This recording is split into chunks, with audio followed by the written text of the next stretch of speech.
Welcome, everyone. This is your friend, the DN What If, here with another exciting fanfiction.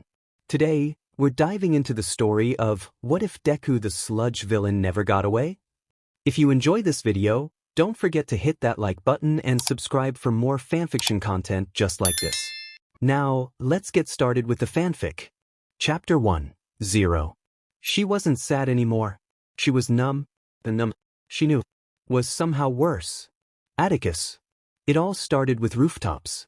Go take a swan dive off the roof. Maybe you'll get a quirk in your next life.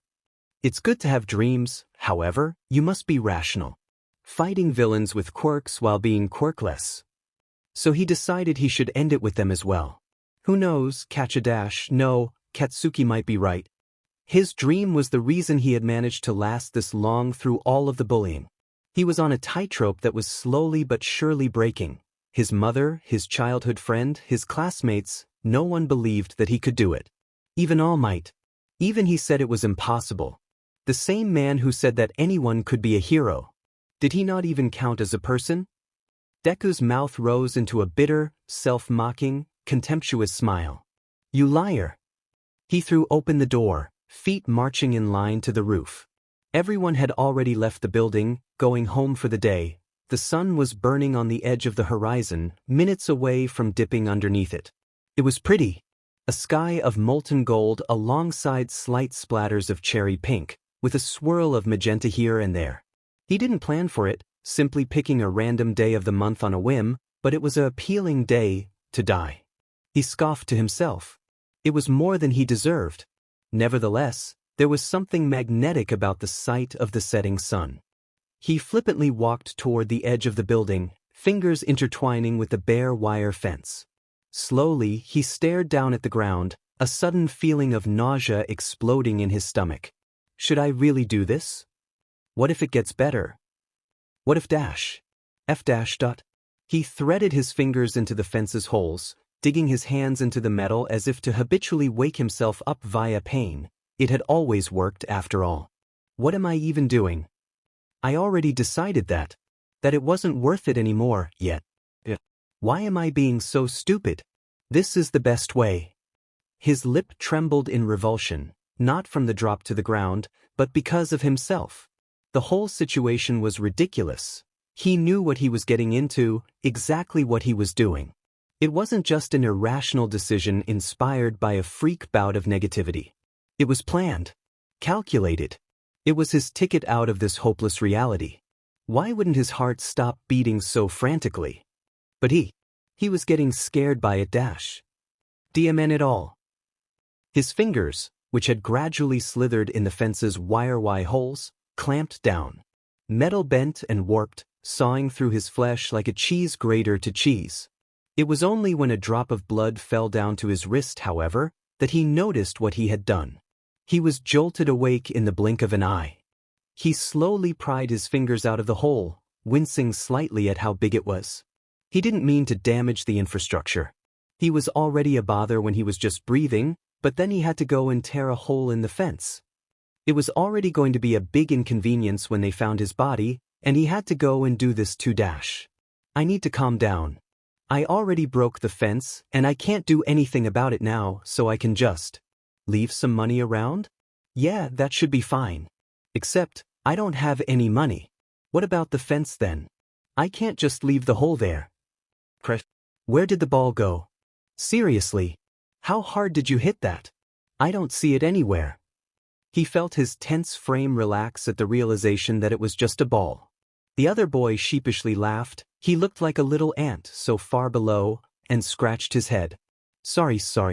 I didn't mean to hit it that hard. Wanna just get another one? I really can't find it. Coach is gonna kill us though dashta. The sounds of mundane, happy conversation, not that he could hear it in the first place, so far up and up and up, died out as the teenagers moved elsewhere. It was the kind of thing he would have wished to have, once upon a time. Friendship. He had long given up on it as the years went on, though, being quirkless made friendship unachievable. It made pretty much everything unachievable, if he was to be honest. Even the things he wanted to do most dash. A sudden gust of wind blew past, carrying some red-tinged leaves alongside it. It wasn't a strong gust of wind, nothing near the force required to forcefully blow a human down, but Izuku's body crashed down to the ground regardless. The palatine-like bone of his body was also a factor. He just laid there for a few seconds, deaf to the world around him and the residual aches from his fall. Listlessly, he curled into himself on the cold, hard floor. Just like his feelings and emotions, he too crashed. But despite his physical body surviving the fall, it was unlikely that his spirit would. I didn't really think that through. But the falling part wasn't as bad as I've imagined. He let his limbs uncurl themselves until he laid in a starfish position on the cemented roof. His previous anger and fear had all but dissipated with an ever-familiar feeling of numbness taking its place. It was like he was drowning, suffocating on the world itself. It was a feeling that came and went, but when it did appear, it was debilitating.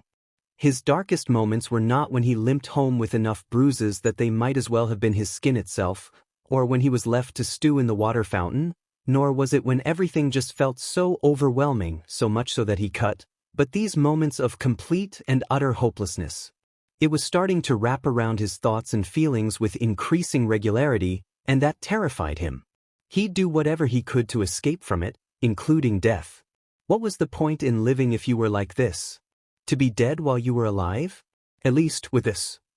Slowly, he drew his battered limbs upwards and stood up.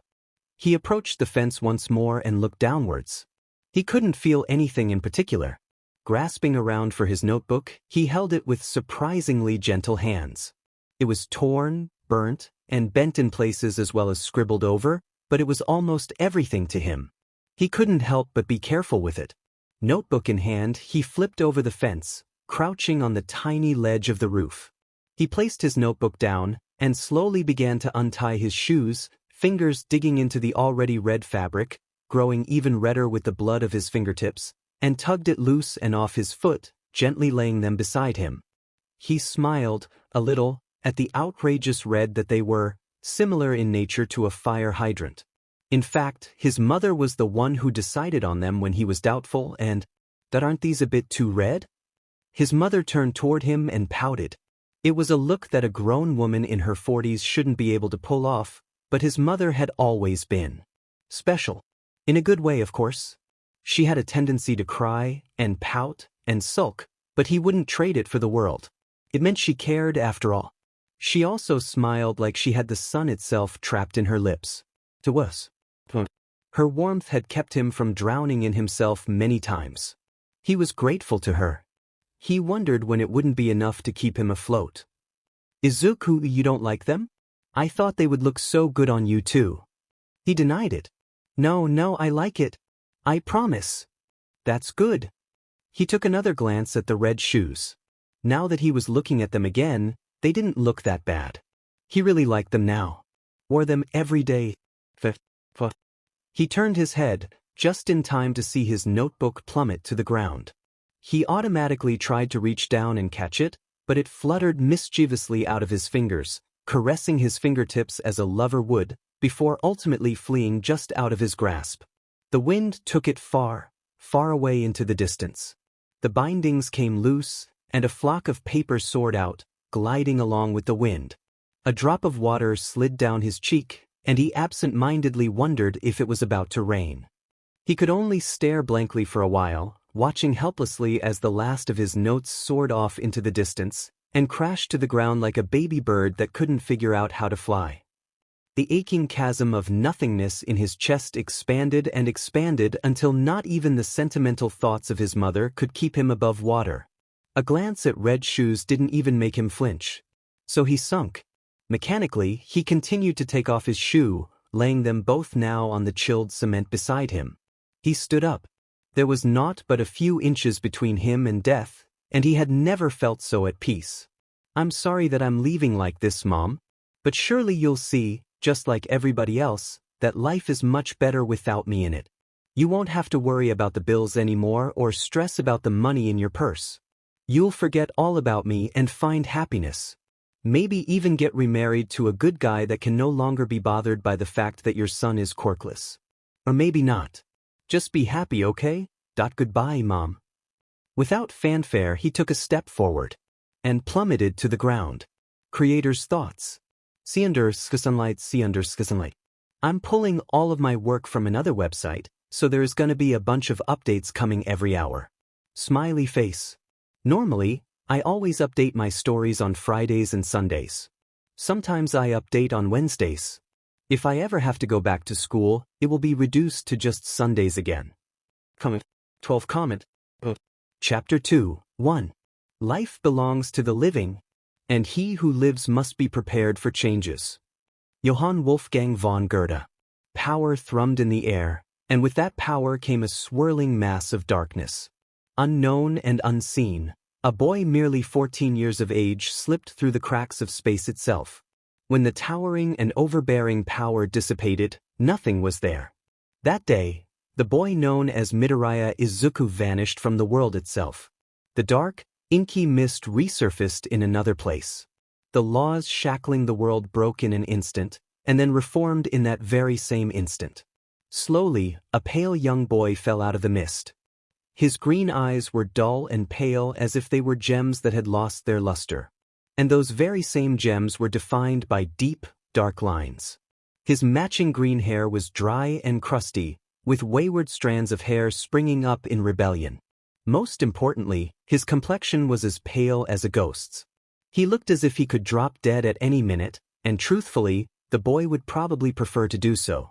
Silently, a man of fog that had been standing behind him put a hand down upon his shoulder. As to whether it was a threat or whether it was consolation, no one knows. It could have even been both.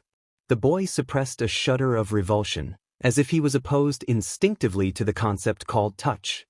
His mouth stretched into a straight line before opening to ask an almost inaudible question. Why? It could have meant a lot of things. Why am I here? Why did you save me? Why didn't you let me die? In the end, the man had found his own answer. Please hold on to all of your questions for now. All will be answered when you meet Sensei. In a split second, the mist man put a BNDFLD over Deku's eyes. I am sorry for the inconvenience, but I must ask you to put up with it for a little while longer. Deku didn't bother to dignify that statement with a response, and the two of them continued on in silence. Well, almost silence. The occasional raindrop or movement of mice made deafening sounds as they traversed the long passageway. They had been walking for almost 7 minutes when they finally reached an open-air cavern. And right smack dab in the middle was All for One. No, he was Sensei. It's nice to meet you, Midoriya Izuku.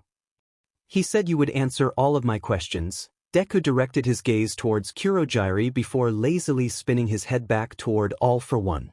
So tell me, why did you save me? Don't feed me some bullshit like you did it out of the goodness of your heart. Kurogiri looked like he wanted to brutally dismember him with his own hands, but All for One stopped him with a simple shake of the head. Despite the crude phrasing, he still had the same demonic smile on his face. You're right, Izuku. If you were a normal suicidal boy, I wouldn't have stopped you from your ultimate fate. However, I happened to gain possession of a certain notebook minutes before you took that little jump of yours. In the many years that I have been alive, trust me, it's been quite a while, I have never seen such talent for analysis. Deku was taken aback for a moment, not expecting such a high compliment. But that wasn't nearly enough to escape the grasp of depression. His lips eventually settled into a mocking expression. Even if that is the truth, what do you expect me to do? In plain terms, I'm tired. I don't want to do anything, be anything, or live anymore through this zombie-like existence. You can't get me to do anything for you. Killing me would be a service I would appreciate, Sensei. Even as Deku turned around to walk away, Sensei kept his smile on his face. He still had his trump card after all. Even if I told you that it would be possible to take revenge on Katsuki Bakugo? All Might himself. Deku's footsteps stopped. All for One's smile widened. There's an organization that my protege heads. Its main purpose is to kill All Might. If you do enough for them, they can even help you with that Bakugo fellow. Though I'm sure that you would want to kill him with your own hands. They, and I, if you're good enough, can make you more than strong enough to do so. Deku turned around. You are aware that I'm a quirkless loser, correct? I couldn't kill him even if I wanted to. If you want to make claims, do some research first. All for One let out a deep, raspy chuckle full of sarcastic humor. My dear friend, that is the last thing you'll have to worry about. The room exploded. Water, electricity, floating objects, fire, darkness, light, swords, erosion, poison, plants, quirks from all colors of the spectrum appeared within the room. There were even more that had more subtle effects. Deku's eyes opened wide as he began to mumble. All elemental manipulation? No, there is telekinesis in there too. Is it some type of energy that can transform into other outlets? No, that's been confirmed to be impossible. It couldn't be. All for One's satisfied smile grew wider. He was truly in awe of the boy's ability to deduce so much in so little time. He slowly drew the quirks back in while making a minute flinch at the backlash. His body really was getting old and decrepit. I have the power to steal quirks and store them. Most importantly, I can gift quirks as well. Deku's eyes flared open in what could only be surprise, disbelief, and the slightest bit of hope. Now choose. However, the moment you make this choice, you have to be a villain from now on. Is that clear? Crystal. There wasn't any hesitation. Even if it was a trap, the bait was simply too incredible to resist. There was still a chance that he could escape the fate of being reeled in, and Deku was willing to take that gamble. After all, in this game, the chess MSTR and the pawn can SWCH places at any time. Comment. Chapter 3. 2. You are free to choose, but you are not free from the consequence of your choice. Unknown. Are you trying to kill me? I won't put up a fight. There's no need to come up with such a redundant scheme. The tall, brawny man in the middle of a roundhouse kick looked at his opponent with incredibility. Slowly his disbelief turned into laughter as he threw his leg back to the ground, creating a respectable crater. I was told that you were a suicidal boy, but I didn't think that you would react like this. Didn't you want revenge on Baki? No, that's not it. Bakugi? Bakuki? Ah, Bakugo. Along with All Might, of course. The man, no the predator, pinned his curious gaze on Deku. The boy merely heaved a sigh, showing no reaction despite the dangerous gaze. It is true that I want them dead. However, your big boss also happens to be mine as well. If you're running around like a chipmunk on drags while trying to kill me, it means you were ordered to do so. I don't think any of us wants to get on his bad side. Thus, if you're trying to kill me, which you are, then that means that you were ordered. If Santa Claus doesn't want to give me my present anymore, there is no chance revenge on those two individuals. Therefore I will give dash. The tall man covered Deku's mouth with a deadpan stare. Good lord kid, you talk a lot. What did you call me? A chipmunk on drags? You're lucky that I think you're funny, or else I'd be doing worse things than chopping your head off and playing soccer with it. On another note, I have no intention of killing you. That's real convincing. Shut up, kid. All of these exercises are designed to bring out the potential of the body and make you stronger. Not to kill you. To emphasize his point, he motioned at Deku. Deku, on the other hand, just looked at him with disdain. Okay, maybe I'm a little happy to have a punching bag after so longer, but I do my job. No matter what that job is. You'll do well to remember that. The man's face lit up with a predatory smile. Okay, we've wasting quite a long time talking. Drop and give me 100 sit-ups. Deku was merely resigned to his fate as he crouched down to the floor and began the laborious process. He didn't dare to slack off or complain. Because despite his instructor's attempts to hide it, it was clear that he was a cold-blooded killer. The eyes are a window to the soul and all that. So, this nameless instructor's soul would be an endless icy pool of crimson blood. Slowly but surely, time passed by at the pace of a turtle. Muscle fibers tore microscopically, tendons strained and pulled, and blood was frantically pumped without rest. Towards the later half of the day, Deku's face was a striking strawberry shade. His chest would heave up and down, trying to capture as much air as possible, and then he would get up once more. Blisters formed and popped, yet he stood back up. All for a vague promise. A covenant of power beyond his wildest imagination. All he had to do was pass this little test, and perhaps he could be something. Something more than the confines of quirklessness. Something more than the quiet kid in the corner. Something more than the bullied. Something more than a failure. He was broken out of his trance by Zero.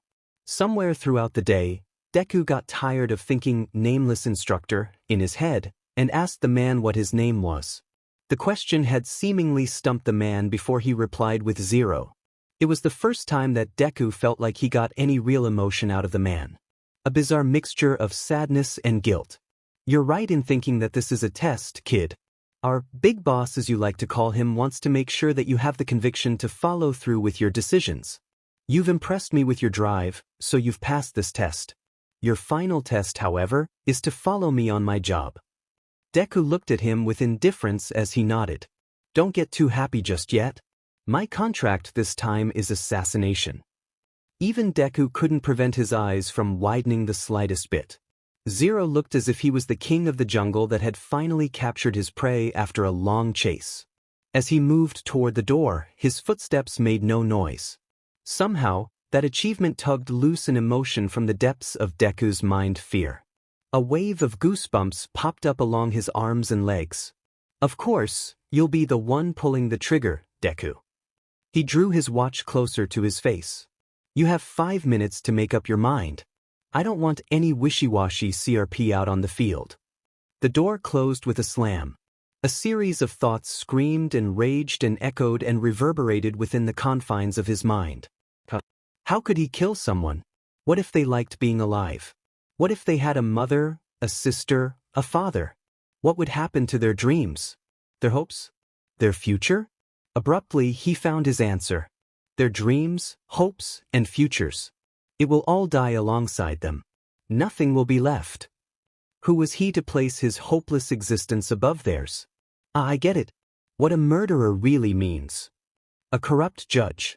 Someone who judged their existence higher, more worthy than the rest. They flung down the gravel in place of death himself, and then they killed. They grasped hold of the universe's laws and acted upon them. They were rotten.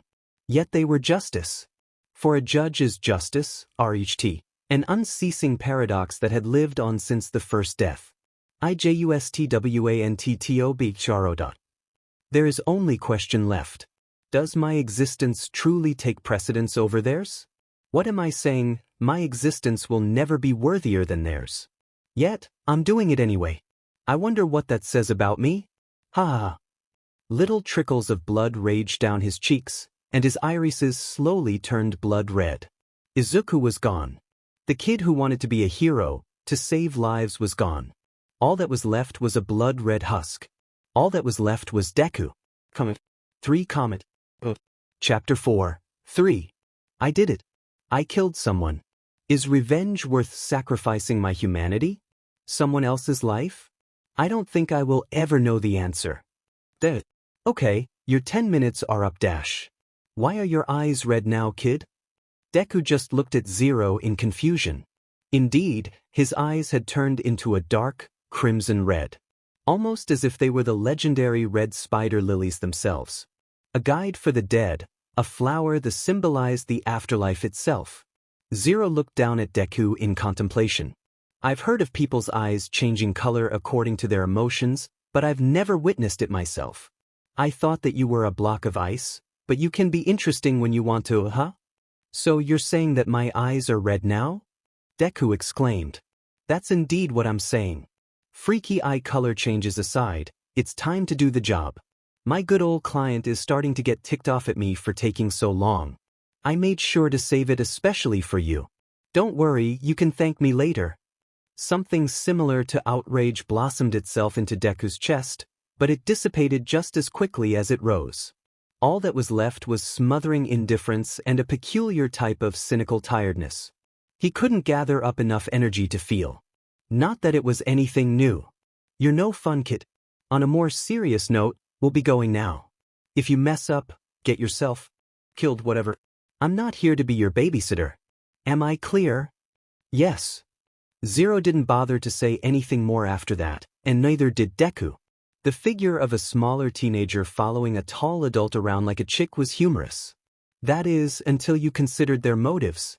They walked for quite a long time, before coming into a dimly lit alleyway. It was then that Zero handed Deku his weapon of the day. A small handgun, equipped with a state-of-the-art silencer. I have some pretty solid intel that the target always walks home through this alley on the way home. She should be pretty easy pickings though. Mundane quirk too. She has the ability to manipulate her hair, but I don't believe that you're stupid enough to get in close, right? All Deku could do was nod. He was halfway convinced that if he opened his mouth, a squeak would come out instead of words. Zero's face lit up in a traumatizing manner as he pointed straight ahead. Looking at what, or rather who lied beyond the finger, made Deku pale. Your little target is rather punctual regarding her death, isn't she? Ha! Just remember, pull the safety, aim, and fire. It's as simple as that. Once you're done, immediately start running. A gun unfortunately always makes some noise, regardless of what you equip it with. We'll meet up back at the gym, capice? Deku let his head bob back and forth shakily. Zero swiftly disappeared into the darkness, just as the office lady looked up from her phone. Deku's hands quickly fled behind his back, keeping the gun hidden from sight. Are you okay? You look rather pale, dear. Deku's brain scrambled for an answer within the tidal wave of panic. I'm a little lost. The city looks completely different at night. The lady moved closer. Do you remember your address? If you want, I can take yo dash dot. The lady coughed up blood as the hole in her chest widened. Deku's world turned into panic, guilt, shame. All of the things, the emotions he wished for. But why did these ones hurt so much? I'm so sorry, I'm so sorry, I'm so sorry, I'm so sorry, I'm so sorry, I'm so sorry, I'm so sorry, I'm so sorry dash. Although her smile was stained with blood, it was the most appealing, warmest, and gentlest smile Izuku Midoriya had seen in his entire life. I forgive you. So please stop crying, dear. He hadn't even noticed the warm liquid running down his cheeks. No, you can't forgive me. I'm a bastard, scum. I just shot you. Why you're going to die? All she did was make that heartbreaking smile once more. We all have to die sometime, right? Just be a bit earlier than others. Her eyes began to dim and her limbs grew colder and colder. Can you do me just one little favor? No, two. Wise. Anything you want me to do. Anything. Izuku shakily exclaimed. Please take care of that old fat cat of mine. Izuku turned even paler as he hurriedly tried to shake her awake. Sorry. Where was I? Izuku's eyes poured even more tears down his face. Guilt threatened to consume his everything. Dear, the last favor that I ask of you is to please forgive yourself.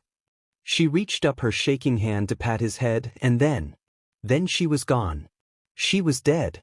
Silently, the red spider lily, that lived in the crack in the concrete, began to slurp and gulp up the crimson liquid. Its red petals grew ever more brilliant, as it was a plant that thrived off the life of another. It was pure, yet it was rotten. It was life and it was death. The blood was starting to dye his clothes red, but Deku couldn't bring himself to care.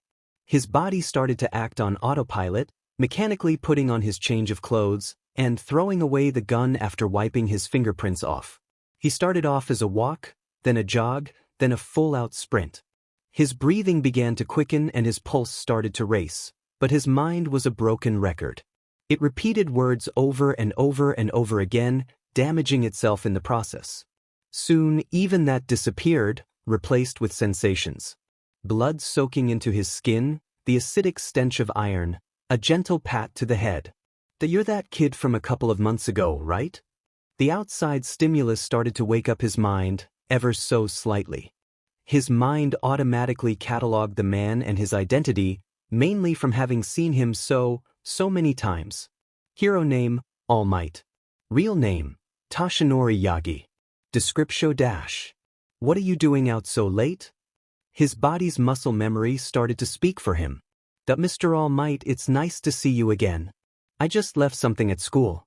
Goodbye. As the boy disappeared in the distance, All Might would later think of this incident and feel regret. If he paid more attention to the boy, if he had stopped him. If he hadn't been so hypocritical. Then perhaps young Midoriya wouldn't have stepped down this path in the future. A comment. Chapter 5. 4. A piece of the heart has been severed off. The SWH has ceased hanging in the middle. All that is left is down, down, and further still. By the time Deku's mind had returned to the surface amidst the turbulent thoughts, he was already in front of the gym. It was best described as a concrete cage, with large billowing walls that didn't let a single speck of light inside. If it weren't for a rusty old sign declaring to the world that it was, in fact, a gym, then no one would believe it. Yet even then, this place didn't have a single, normal visitor. Deku dragged his feet over to the very edge of the building, before going to the right exactly 13 feet. He lightly pressed down on the slick concrete, and the mechanism activated with a click. The wall slid to the side, revealing a passcode. He continued to tap the 6 4 times. Sometimes I wonder about his taste, to be honest. Deku uttered apathetically. Seconds later, the concrete slid away to reveal an unlocked door. The door flew open with a whoosh. It flew open to reveal All for One with a side dish of 0, of course. How are you feeling, Izuku, or would you prefer Deku? How are you feeling? His only response to that question in particular was a glance of apathy. I won't bother to ask how you know about that name. I only ask you this. Did you purposefully decide for me to kill that woman, employer of 0? He continued onward with his words. Despite the slight surprise of 0 and the growing amusement of All for One, I know for a fact that 0 only does his job. It would be illogical to assume otherwise. Why then would he make me kill his supposed target? The only answer is that it was never his target. She was mine. All for One coughed out a rather raspy chuckle. And why do you assume it was me who did it?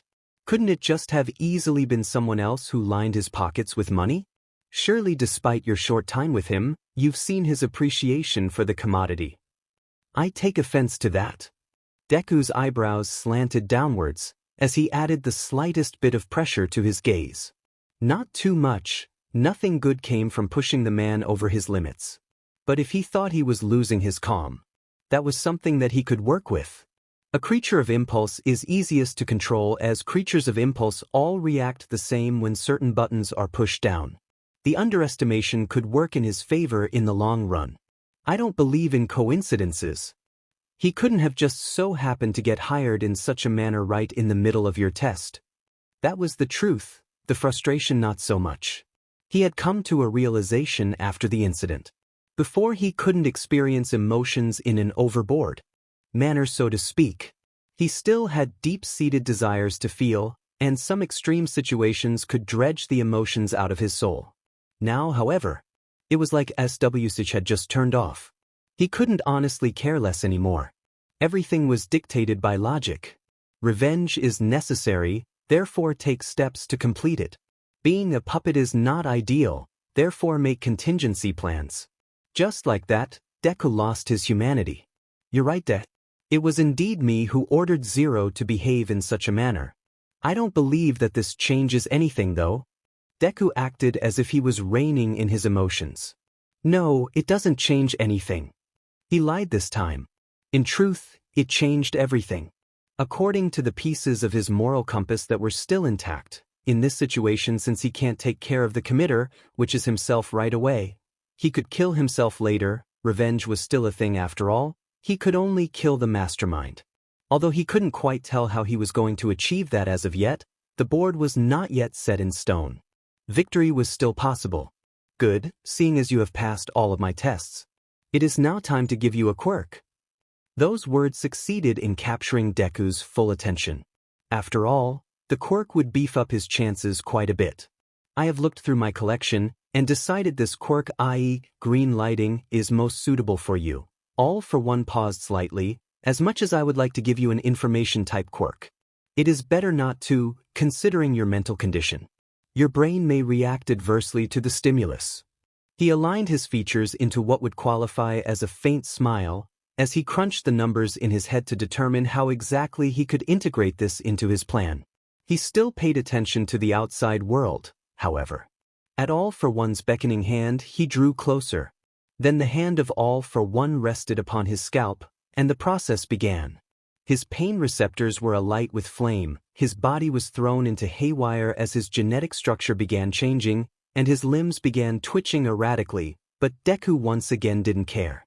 He faced it like an outside observer peering in, not caring the slightest as to the pain he was going through.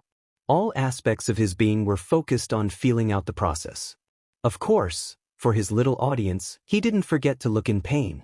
Suddenly, One for All looked onward in shock. The quirk is mutating. As the quirk finished embedding itself into the genetic structure, it turned towards the brain. That was when it started to change. Dark green, grayish-green, gray, and finally a deep gray color. It swam through the air for a little while longer, before diving underneath Deku's skin. It still retains its base form, but the color changed. The color green is associated with safety, harmony, and balance. Could it be that the meaning associated with it was simply too different, to the point where it adapted? Gray is considered unemotional and detached. The perfect fit. Haha. Instead of being devoured by the quirk, he forced it to fit himself. As the last little bit of lighting fizzled away, All for One looking down upon him with a demented smile. How is it? Never been better. And all of a sudden, I knew somehow that I was hollow. Twisted. Deformed. Like all of the pure souls the world had converted into rotten soldiers. They too had warped me into something not quite human. A comment. Chapter 6, 5. You lose a part of your existence in wars waged against yourself. Unknown. All for One was briefly interrupted from his euphoria by the sickening wail of a cell phone. Like the dying wail of a dead bird. In any case, at the start of the call, All for One's irritation was quite evident, but as time went on he clearly was gaining some kind of perverse amusement. These small fry villains really overestimate themselves, don't they? No matter, this will prove without a doubt the power that the League of Villains wields. This is a rather nice opportunity. I will send over our newest member. All for One looked at Deku. There are no problems, correct? None. Deku did need to completely figure out his new power after all. As for his test subjects, well, they were villains anyway. No one would describe them as shining, illustrious members of society. These were people who murdered, robbed, and assaulted other people. Not that he was technically any different, considering his actions in the past few days. He threw away the raging physiological questions with an ease that could only be attributed to a person who was dead inside. A few mere seconds later, a purple fog made its home in the middle of the room. Zero, you're free to go. I'll forward the money to your account as always. I'll see ya then, boss. Being with your Dash, yourself always makes my day. He fades away into the darkness as All for One heaves a sigh of his own. He always loves to see what he can get away with. Deku, you know better than that, right? It was at that moment that All for One's presence turned a tad bit sinister. A sliver more merciless. That was all it took for Deku's survival instincts to reignite. Whispers of death swam about freely as his body involuntarily twitched. A wave of goosebumps resurfaced on his skin. Cold sweat released itself from his pores. It was a flavor not entirely the same, but similar to fear. It was copious amounts of adrenaline. It was the mortal flesh of a man integrated with the myth, the legend, of the Shinigami himself. It was the beckoning hand of death. How many people has this man killed? How many has he made suffer? His killing intent is making my body scream in alarm. But all that was afraid was the body. A puppet of flesh that was his to command. His mind had never been frightened by the whispers of death. It was almost a comfort in a way. He rehashed his control over his body, each cell following his rule. The goosebumps receded, the sweat he threatened to drown in, dried up, and all twitching ceased. Mind over matter. I dare not try my luck, Sensei. That is, if you are okay with that name. Sensei is fine, I'm glad to see that your priorities are in order. Now, we best not keep Kurogiri waiting too long. His mind instantly clamped down on the information and memorized it. He never got the name of his captor before this, after all. They stepped through the shattered fragments of space, and they were gone. Like a pebble in a lake. That very same pebble resurfaced in front of a classy, old bar. Battered and bruised bodies lay vanquished on the concrete, some with limbs twisted in a nausea-inducing way. Bizarre shades of purple mist floated around freely, giving off an aura of decay. This sensation is very peculiar. I wonder how fog can enable teleportation? Perhaps it is composed of something that just shares similarities with fog. He turned around to grip a man's throat. It's bad manners to interrupt someone talking. I personally don't care, but it's the principle of these things. The man's face was starting to turn an alarming shade of purple, the lack of oxygen throttling his ability to think. Water vapor started to congregate and condense itself, but even that strenuous process failed with a slight increase in pressure. It was like the man was reduced to pure instinct, as he flailed around blindly. I see. If this is the average ability level of villains, no wonder heroes always win every single time. The ambush was slightly smart, but he made so much noise that it was irrelevant. He can't get past the pain to form his quirk, nor can he function without it, it seems. Heroes have years of systematized training, and so your average villains ends up being just slightly more dangerous compared to a delinquent or gang member. Or our only advantage is that we play offensive, so to speak. He lowered his eyes down to the crumpled body on the ground, which was in the process of clawing out deep layers of crimson in order to breathe. His eyes were bloodshot, his face was blue, and blood was starting to trickle out of his ears. Well, I suppose you'll be happy that you died to know my quirk in the end. Death by lightning is better than strangulation in my opinion. Sparks danced. Electrons shivered in excitement. Waves of electricity burned. The nerves in the body were scrambled, as the organs and the nervous system slowly began to shut down. Lungs slowly stopped contracting, the heart beats no more, and the brain. Well, the brain is fried. As the lightning squeezes the last drop of its victim's life, it slowly coils back into its home. Unseen and unnoticed by all, is the slightest smudge of black on the tail end of the lightning. And while Deku certainly has not seen the minute discoloration of his quirk, he certainly felt it. An aching chasm of despair and hatred. The lightning sings just underneath the skin, as it faithfully reproduces the last electromagnetic signals of its victim. It had to get rid of that nasty electricity somewhere, right? It would keep the tasty parts to itself though. Its praise thoughts mutated on the verge of its death. Something about a little sister and a lover?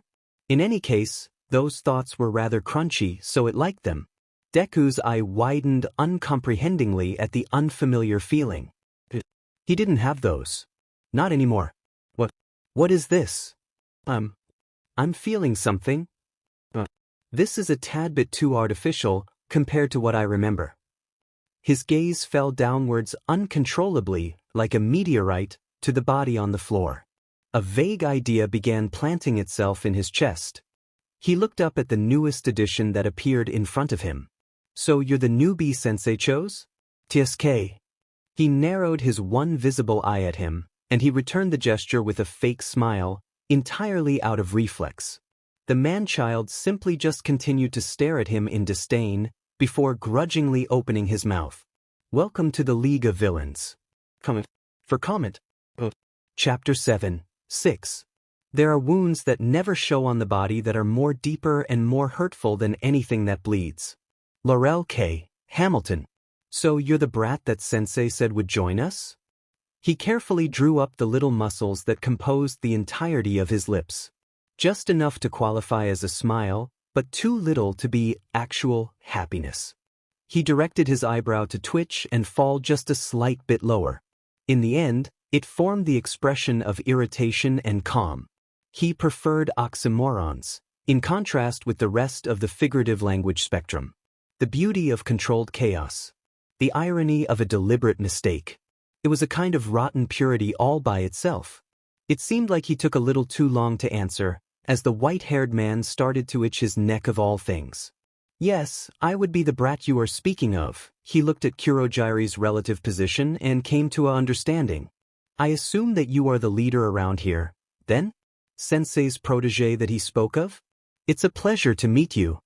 He finished off his performance with a fake smile that looked true and genuine. Despite the very small gaps that existed in his ensemble of hands, it was actually quite clear to see when his eye widened in anger. Why you calling him sensei? Why does your scrawny little weak butt think that you can call him sensei? He seemed to feed off the anger in his own words, as he slowly inched closer, with his many hands primed and ready. Like a little cub intimidating a big lion, most likely sensei, he strode forward with a deliberate clang in his step. He projected his killing intent into the world, but the thing about killing intent was this. It leaned heavily on comparison. If you were able to withstand the murderous intentions of a beast, then it was natural that you would be able to withstand the intent of a cub. Only in the case of a change in quality or quantity would the other beast be able to frighten him. But no matter how much the cub tried to be the lion, it hadn't grown up enough yet. Mentally or physically. As to why I can call him sensei, there is a reason to that. Spit it out. Like I was saying, sensei implicitly spoke to me on that very subject. More specifically, he said I could call him sensei. The words seemed to have diffused most of the man-child's anger, but a sliver of anger still existed. A fraction of madness that lay stabbed deep within the heart itself. It was evidenced by the slightest crease of a brow and the faint, indecipherable gleam in his wine-like eyes.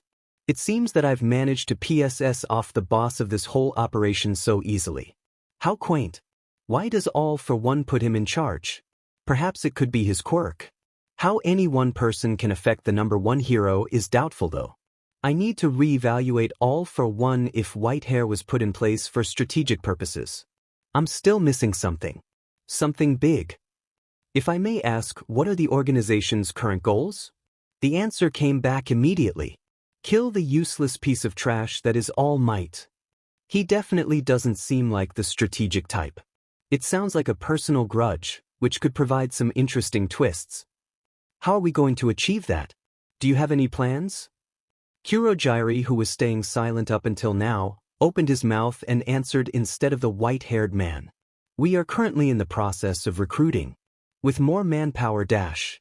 Could they be planning what I think they're planning? No, it couldn't be. All for One would get competent subordinates. I can only probe. Deku simply looked Kurogyari dead in the eye and asked a simple question. You want to kill the world's greatest hero relying simply on human wave tactics? I simply cannot see the possibility of that working out. You're saying that getting more people on board is wrong? He's not wrong, but there's more to it than that. Deku let his gaze wander until he found a rather nice, ripped-up poster of All Might. Of course not. The deciding factor of wars is never the tactics. He took a step forward. It's not the strategies either. He was right in front of the poster now. It's always the numbers that get the win in the end. One man will drown if 10,000 others spit. But you are forgetting one thing. Kurogyari's eyes were barely visible slits of light, and the white-haired man looked like he wanted T0 kill him immediately, but Deku simply continued to talk. His face was as placid as a stone, his eyes were as still as a frozen lake, his entire being radiated calmness. Perhaps that was what made them stay their hand. A lion grazing out in the prairie was not to be despaired. They were predictable, out in the open, and could be avoided. A viper, on the other hand. They hide in the grass, in the shadows. They struck out when their target was least aware, and it was always lethal. You are forgetting that All Might isn't the only hero that exists. Even if you gathered a big army the likes of which the world has ever seen, All Might isn't without his either. A single call from the world's beloved symbol of peace will gather. Heroes from all over the world like moths to a flame. And what do you need when armies are of similar size? You need tactics. Strategies. You need long-term plans. He strode to the side to grab a dart off the table. You need me. The dart hit the middle of All Might's forehead. Comment. For comment. Chapter 8, 7. Villainy in. A great way to meet new friends. Your sarcastic author. Approximately 7 months later. Is everything ready? A rather tall white-haired man walked through the doorway. His eyes were a curious shade of red, a large assortment of dark circles, and a surprisingly normal skin tone.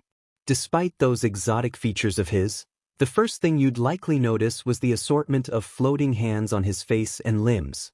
Right across from him was a mess of green that was writing in a notebook at almost supersonic speeds. The most surprising thing, however, was that the letters maintained their machine-like accuracy despite the speed the words were being written at. The only thing left to do now is to profile the newly enrolled students. Shigaraki, your preparations are complete as well, I assume? Naturally. What kind of gamer would I be if I didn't get all of the quests done before the final boss was upon us? He finished his sentence with a gaze of disdain. Despite the handyman's jargon, Deku was still able to puzzle out the meaning. When he said, quests, he meant that he succeeded in all of the requirements that the plan required.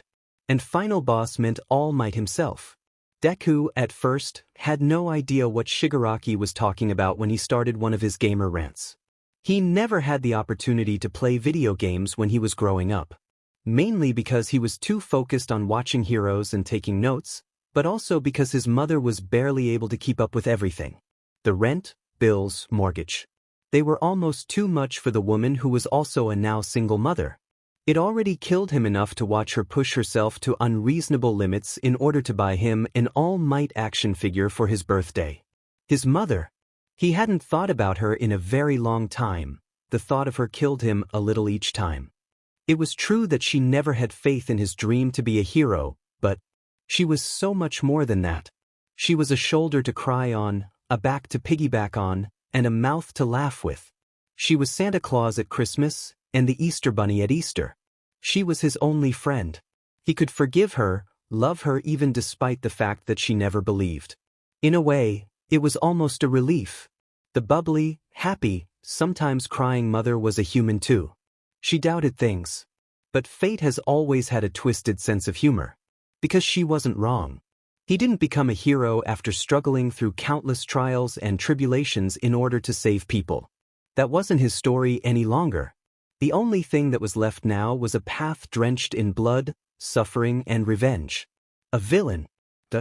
You either die a hero, or live long enough to see yourself become the villain, huh? Kurogiri let out a sound of recognition. Harvey Dent from The Dark Knight, correct? That's quite an old classic, having been released in You Aren't Having Second Thoughts Now, are you? Deku was content enough to let the question float around aimlessly, as his notebook took his eye and his thought process. He straightened up in his seat, dotting the last little PRD in place. It was a database of quirks, strengths, weaknesses, and counters that could instantly render them useless. It was a little surprising as to the amount of information heroes left public in regards to their quirk. You would think that they would safeguard them with their lives, but they gave it out for free.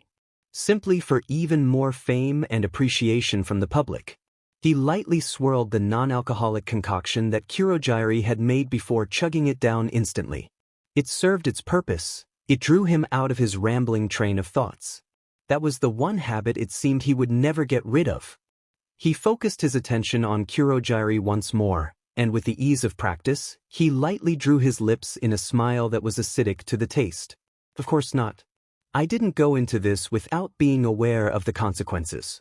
I simply laugh at the twisted irony of fate. He turned and walked to the door after that, not bothering to say any more on the subject. Shigaraki, who had been maintaining his silence until now, a pretty rare feat, looked at Deku and spoke. What are you doing now? I'm just going to go. Interview some UA students. Almost as if he was reminded of something, he grabbed his bag and flipped the black wig on his head. His freckles had long since vanished, replaced by a single mole on his bottom lip. His now black eyes were furnished with a pair of glasses. His persona had changed to an old but familiar one, a hero fanboy who wanted to one day get into the prestigious school of UA, or Y itself. If he just so happened to want to know what kind of quirks got into UA, well, that wasn't too out there, was it? It was a grand entrance, stone arches, vibrant patches of well-grown grass, and tall trees reaching up to the sky. The most attention-grabbing aspect of the school, however, was its giant glass bodybuilding shaped like that of a fat H. Unnoticed and unseen, a phantom of the past lurks. Right in time to capture a teenage girl with brown hair and a male with a navy shade of hair. Oh, he had glasses too. I'm sorry to bother you, but dash. Doi ao think you kutulmia buddy our quirks? Both of the two students were stunned by the rapid talking pace. Huh. Please talk slower, young man. Sorry about that. You see, I really want to get into UA, you know? I just wanted to compare my quirk to those that actually got in. See if I actually have a chance. I know that this is really abrupt and rude and awkward. Sorry, I'll just go dash. Okay. The young girl simply smiled good-naturedly and agreed to his request despite the spasms coming from her friend. Checkmate. Really? You Uraraka-san? Why are you dash? She simply waved him off. It's fine. It's not like it's a big secret or something. She picked up a little pebble from the ground and placed it in her palm. Watch carefully, okay? That little pebble then went on to deny one of the most powerful forces in the universe, gravity. Even if he wasn't required to do so because of his disguise, he would have still agreed that it was definitely incredible.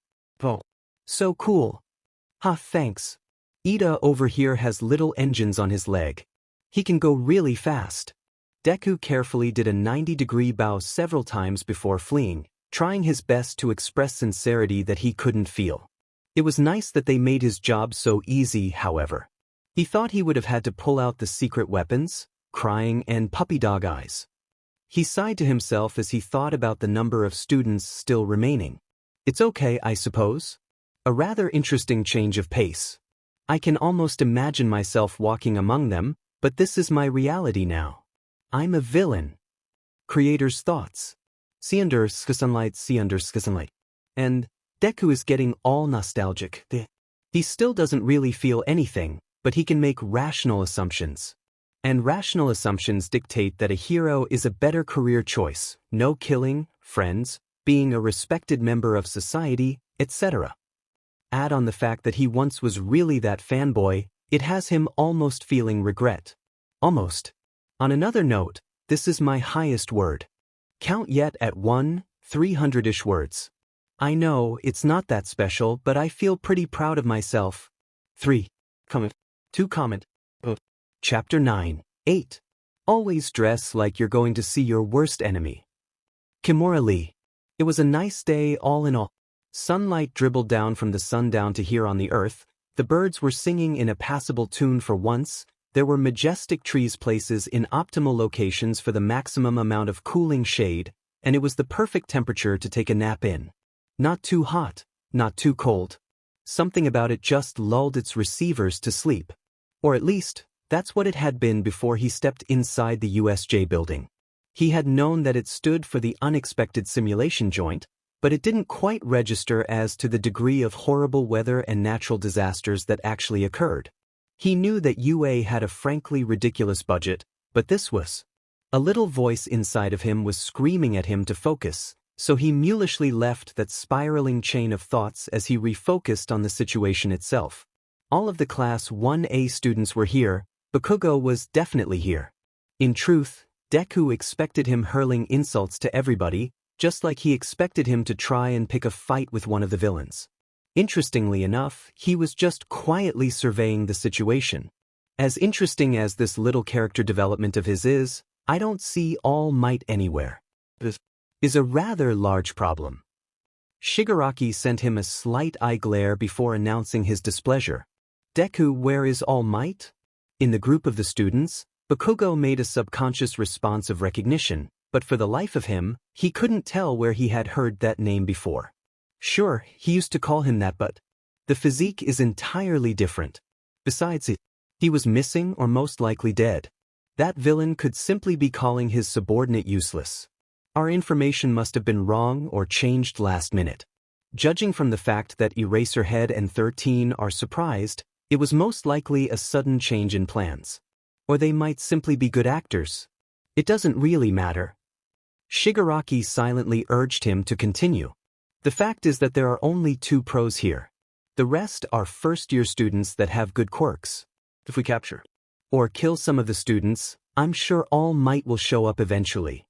Shigaraki's parched lips raised themselves into a crescent, silently causing blood to spill out. It looked like he was a crazed demon gorging on the flesh of his enemies. Maybe that was why he never used chapstick. Good, you're indeed not stupid.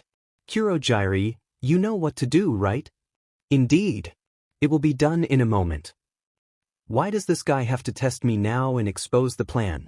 The pro heroes are much more alert now. Well, in any case, it's time to do my part. I have a personal appointment to get to. He lightly trailed behind Kurogiri as they made their way to the students trying to escape. Some were harder to see, but all of the students had a fine dose of panic running through their systems. Some were shaking, some were blinking erratically, and others had clenched their fists so tightly that they were beginning to turn white. But then good old Bakugo and the other boy who was called Kirishima had a different reaction. Instead of allowing their fear to weigh them down, they charged forward despite it all. Kurogiri suffered an attack from the duo, but Deku didn't even bother to help him. It would only take him a second or two to reform anyway. Sure enough, he reformed a second later, and all of the students were taken away to different zones that didn't suit their quirks.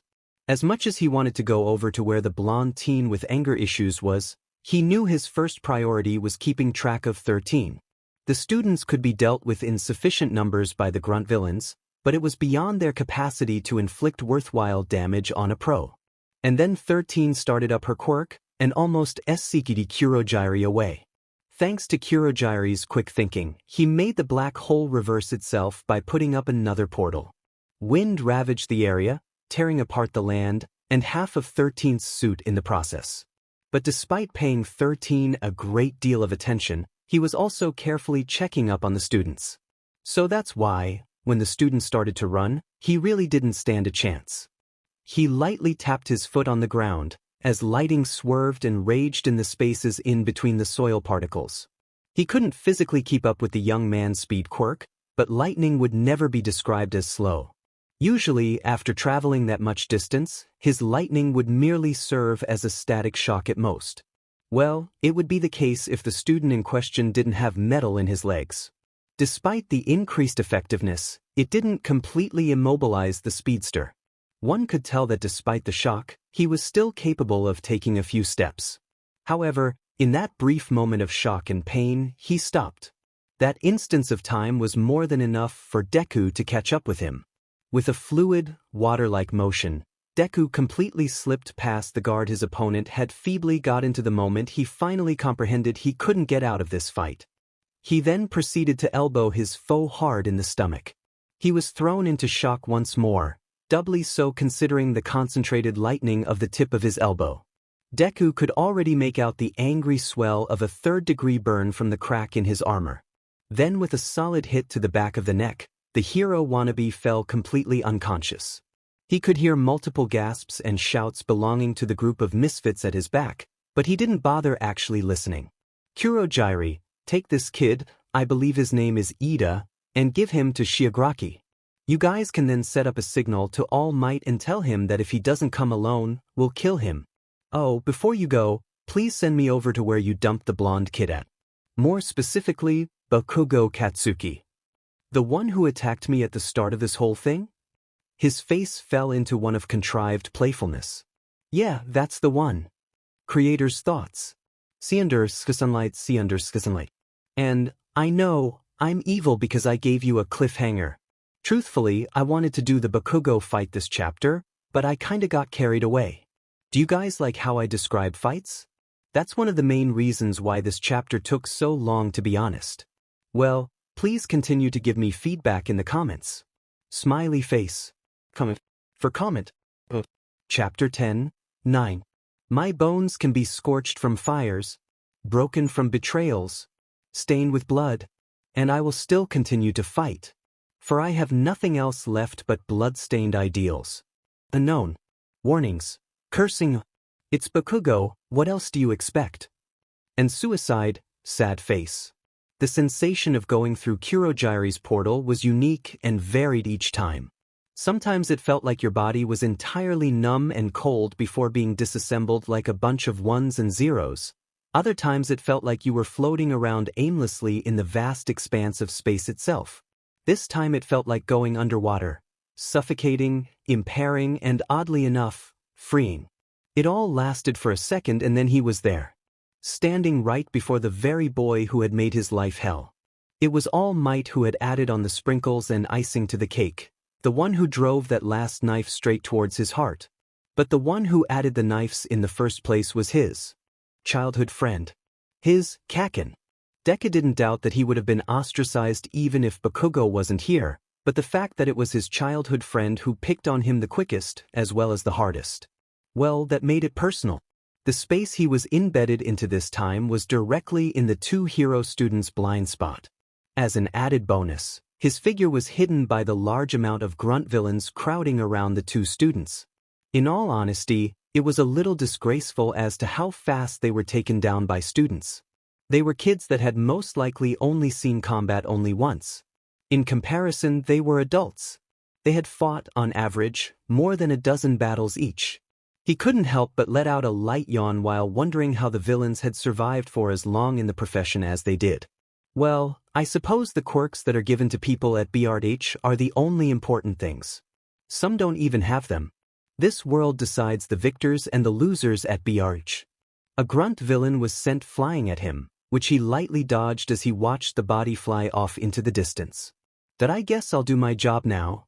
He took a sharp turn to his right as he furiously threw a rock at the wall. It was less resounding than he would have hoped but acceptable considering it was concrete. As planned, it served as a valid distraction. Their bodies uncontrollably turned toward the sound, unconsciously lessening their awareness. Seizing the moment, he rushed toward the red-headed boy. From the looks of it, the teenager could only harden arms. Or he was conserving energy because he didn't need to use the full power of his quirk. In any case, it didn't really matter. Because right now, the only thing he was hardening was his arms. He grabbed him by his strap armor thing. Why does he have almost no clothing on? At least that Ida guy was wearing armor, before throwing him out of the building entirely.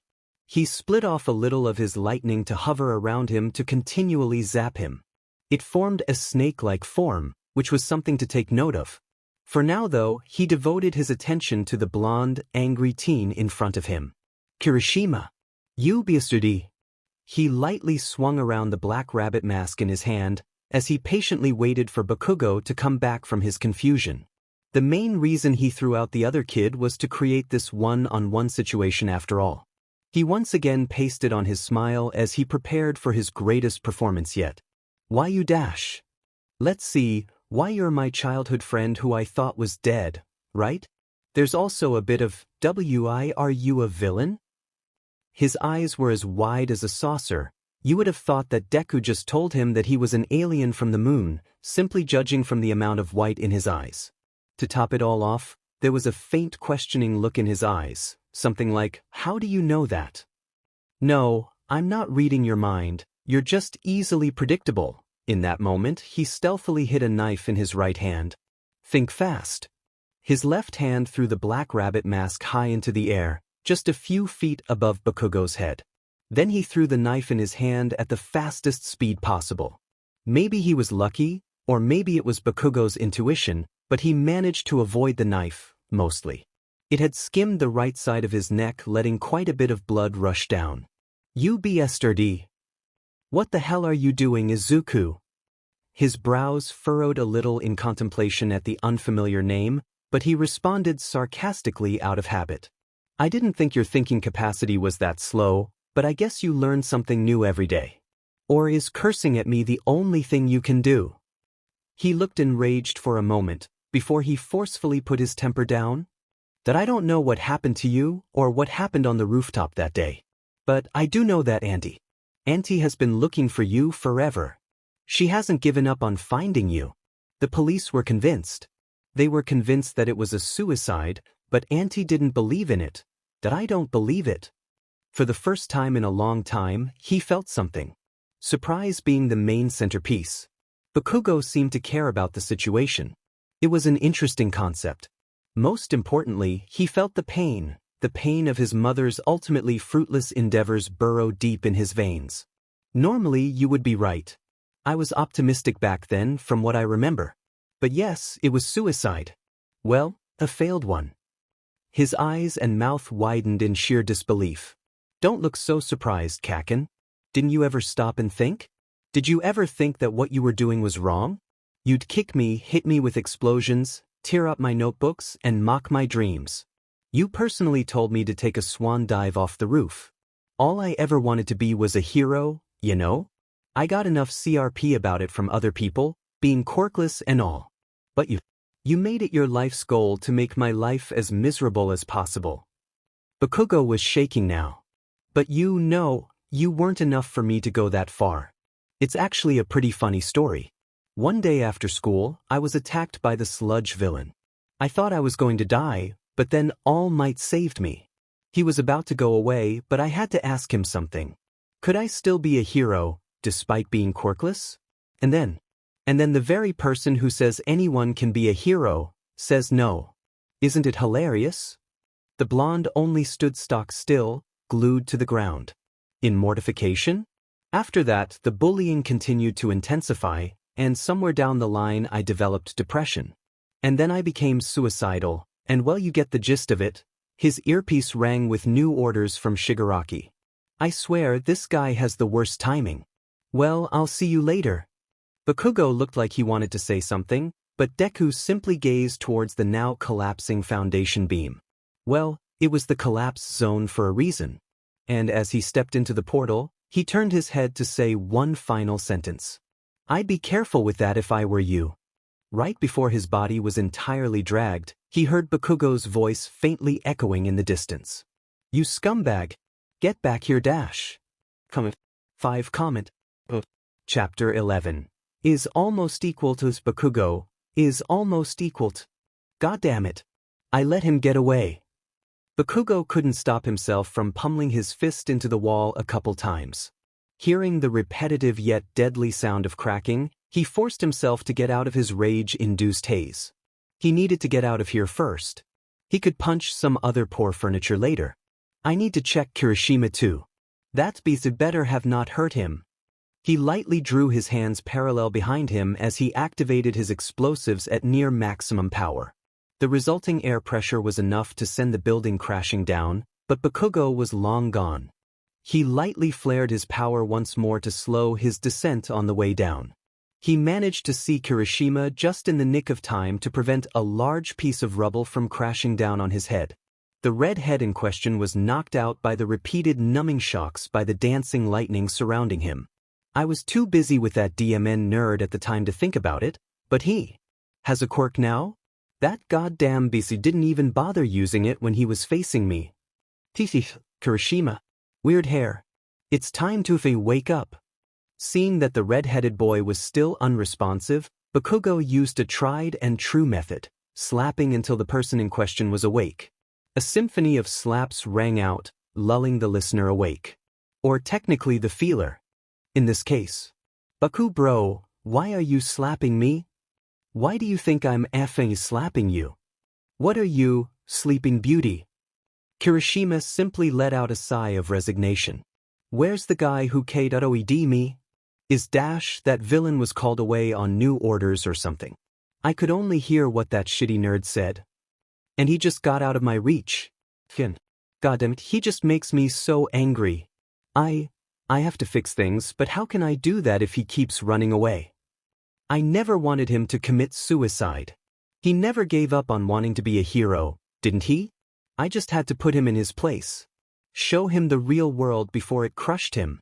I'm strong, and he's weak. But why did he beat me then? Was there not a point to it? No, I never actually cared that much about him. Then why did I bully him? Wait, bully? Was that what I was doing? For the first time in his life, Bakugo was forced to consider his actions and how they affected other people. He was still in denial when Izuku was missing, reassuring himself with thoughts like, he must have been kidnapped, and maybe he's running away from home. Throughout Bakugo Katsuki's life, he has only met people with resistance. People who didn't let his words burrow deep inside of him and simply shoved them off, not particularly injured by the sting. Deku had the most resistance of them all, surviving barbed and bloody words over and over and over again. Slowly, this resistance made him forget how to converse with people. It didn't matter because they didn't care, right? He could be as hurtful, as loud, as mean as he wanted to. No one told him that he was wrong, even his mother interacted similarly with him. All they did was praise him and over-glorify his quirk. Did they see a person anymore? Or did they see an explosive quirk? I don't think anyone will ever know.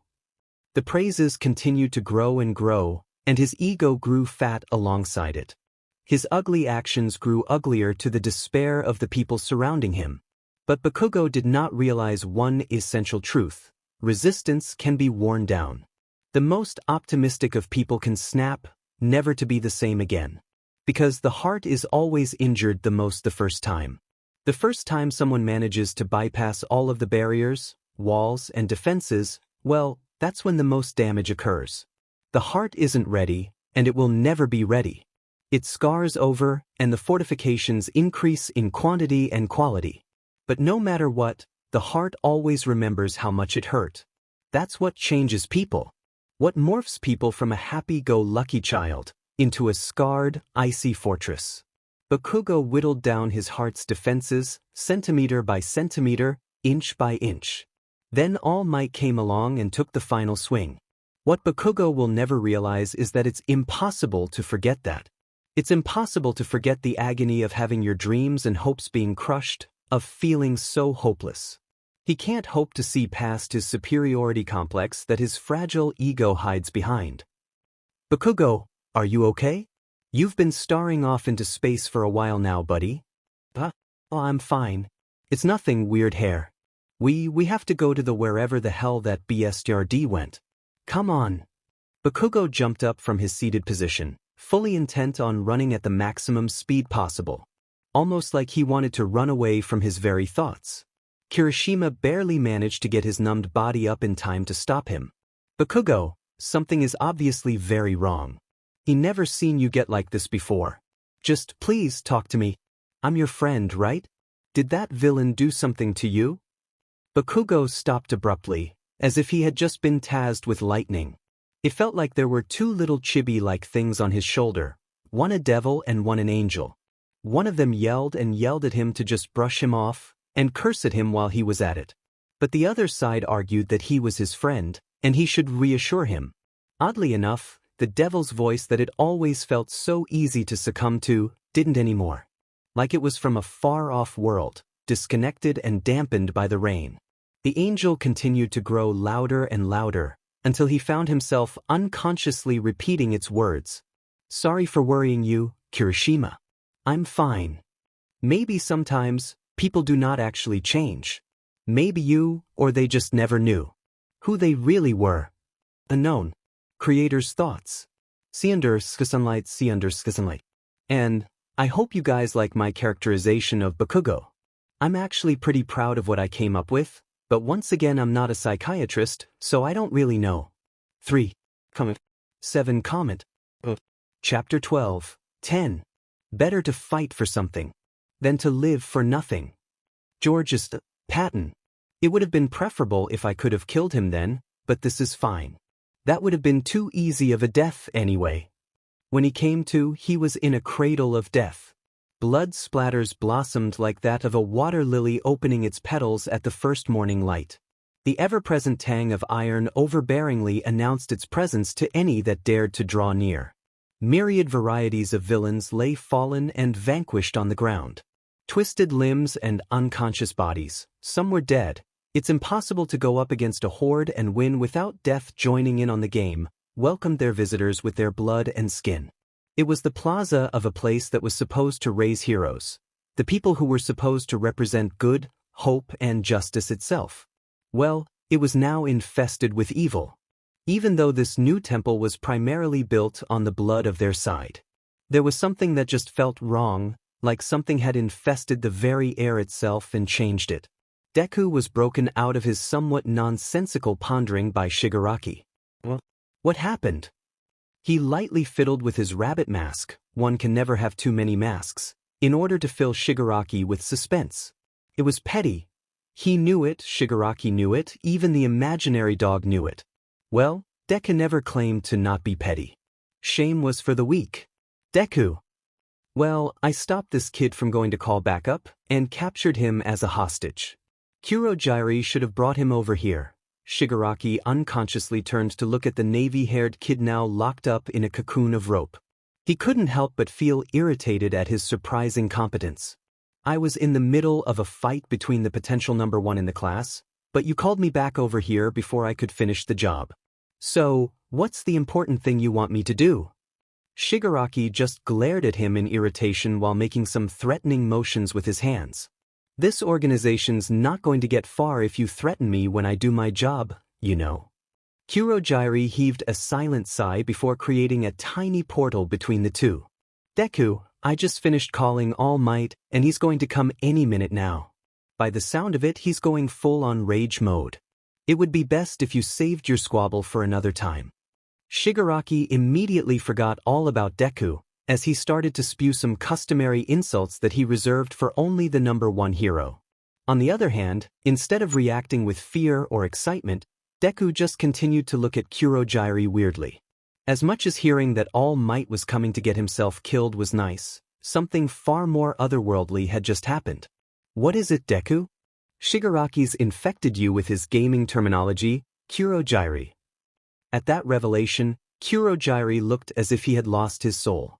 The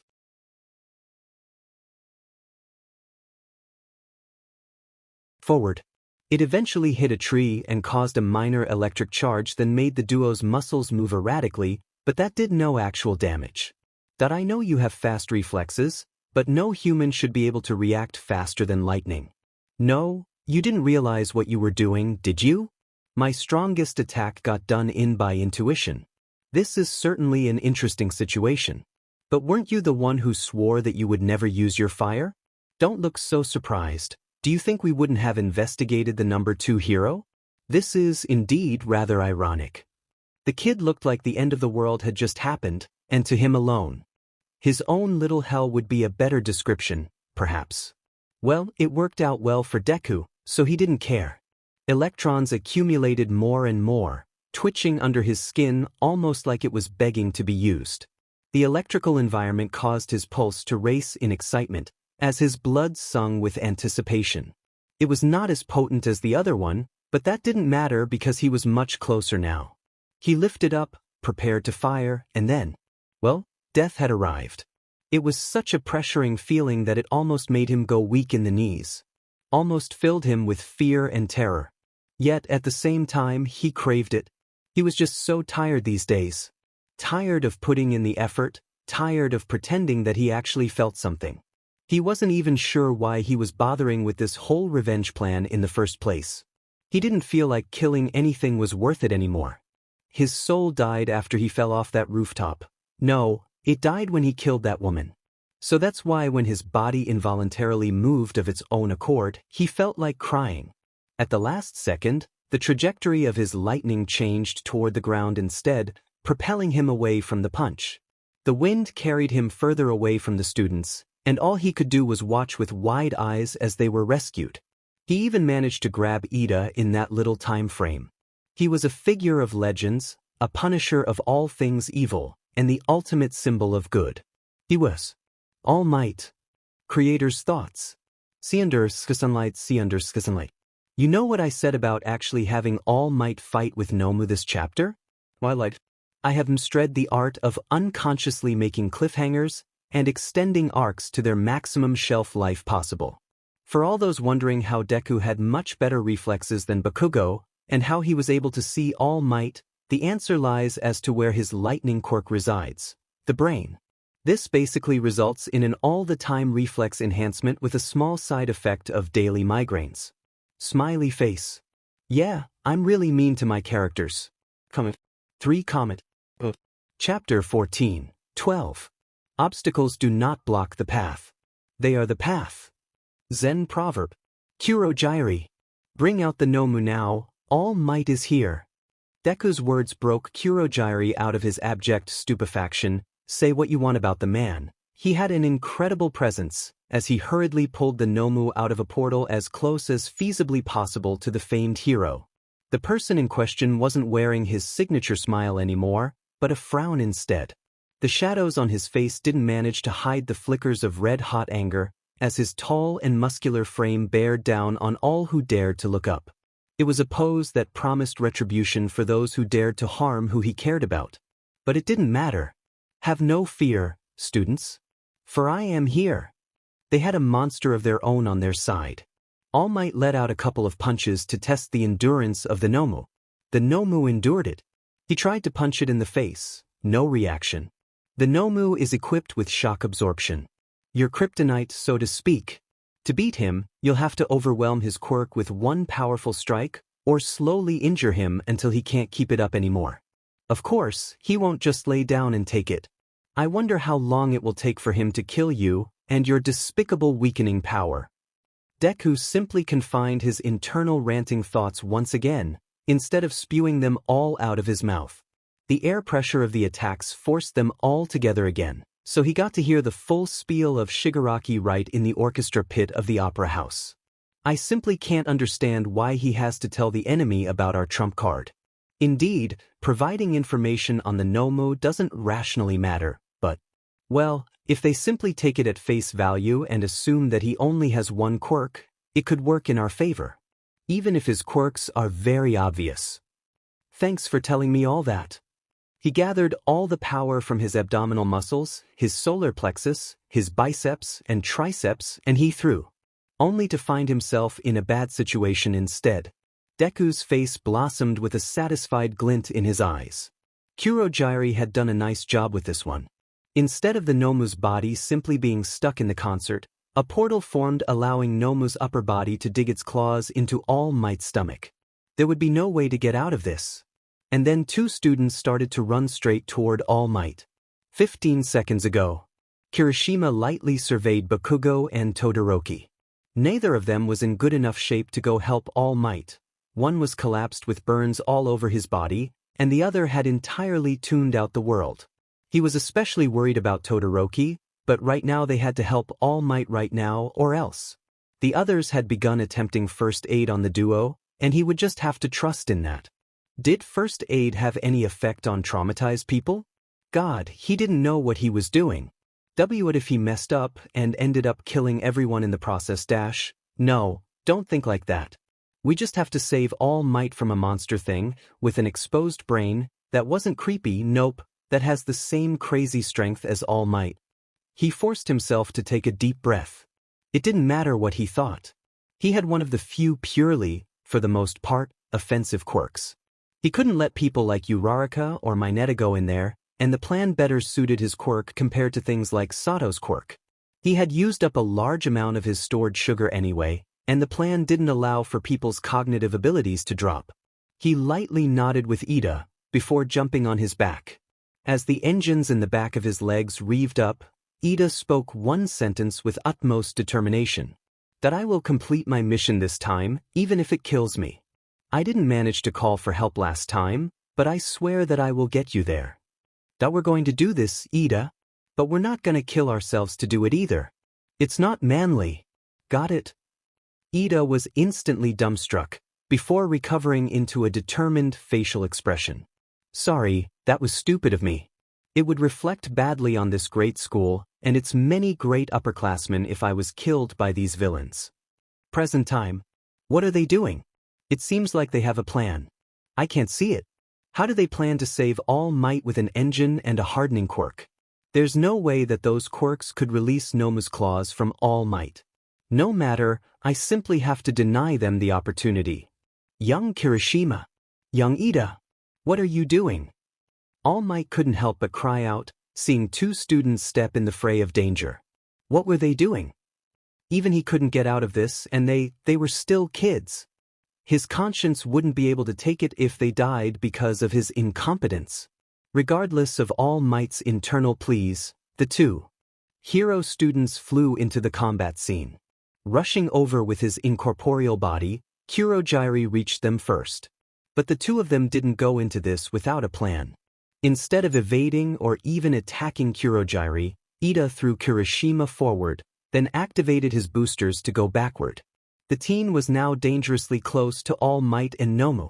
Shigaraki was useless in anything but close-quarters combat, so it was at his turn.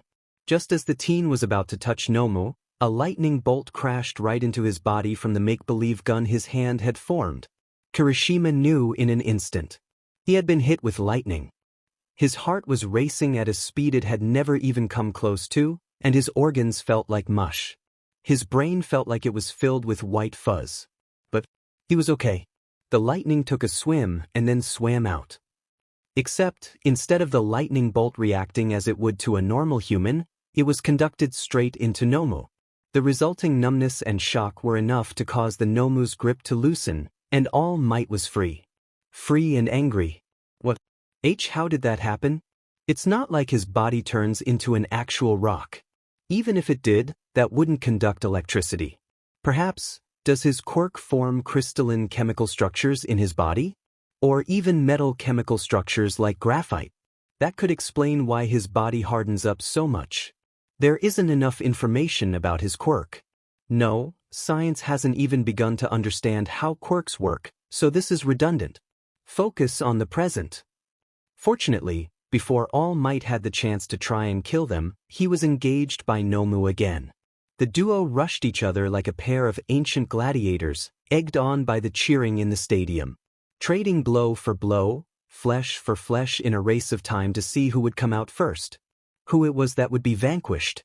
Each and every blow started to grow faster and faster until it was hardly more than a blur. For everyone but Deku, that is. This has the potential to be bad. All Might is landing many more blows to Nomu than Nomu is to All Might. At this rate, it's a fact that the lightning made Nomu loosen his grip. Now with Nomu most likely losing, I'm going to be the scapegoat. This is very complicated. Kurogiri, I have a bad feeling about this. Just in case, prepare some portals to the bar. Understood. Then that man's presence changed. Like he had decided something, and he would never rest until it was a reality. No matter the injury, no matter the obstacle, he would continue walking regardless. It was indescribable, but it was at that moment when Deku realized that they weren't going to win. He could clearly see the blood coming out of his lips as well as his stomach, but nothing had ever felt so definitive in his whole life. That man was going to win this time. But we're not going to win. Kurogiri, I'm going to go back ahead this time. He then walked through the portal and didn't look back. All Might had won the battle, that much was certain. But he hadn't won the war. Creator's thoughts. Sunlight. I start online school tomorrow, so I most likely will not be able to update so regularly anymore. Chances are that the update schedule will go back to simply Sundays. One comment.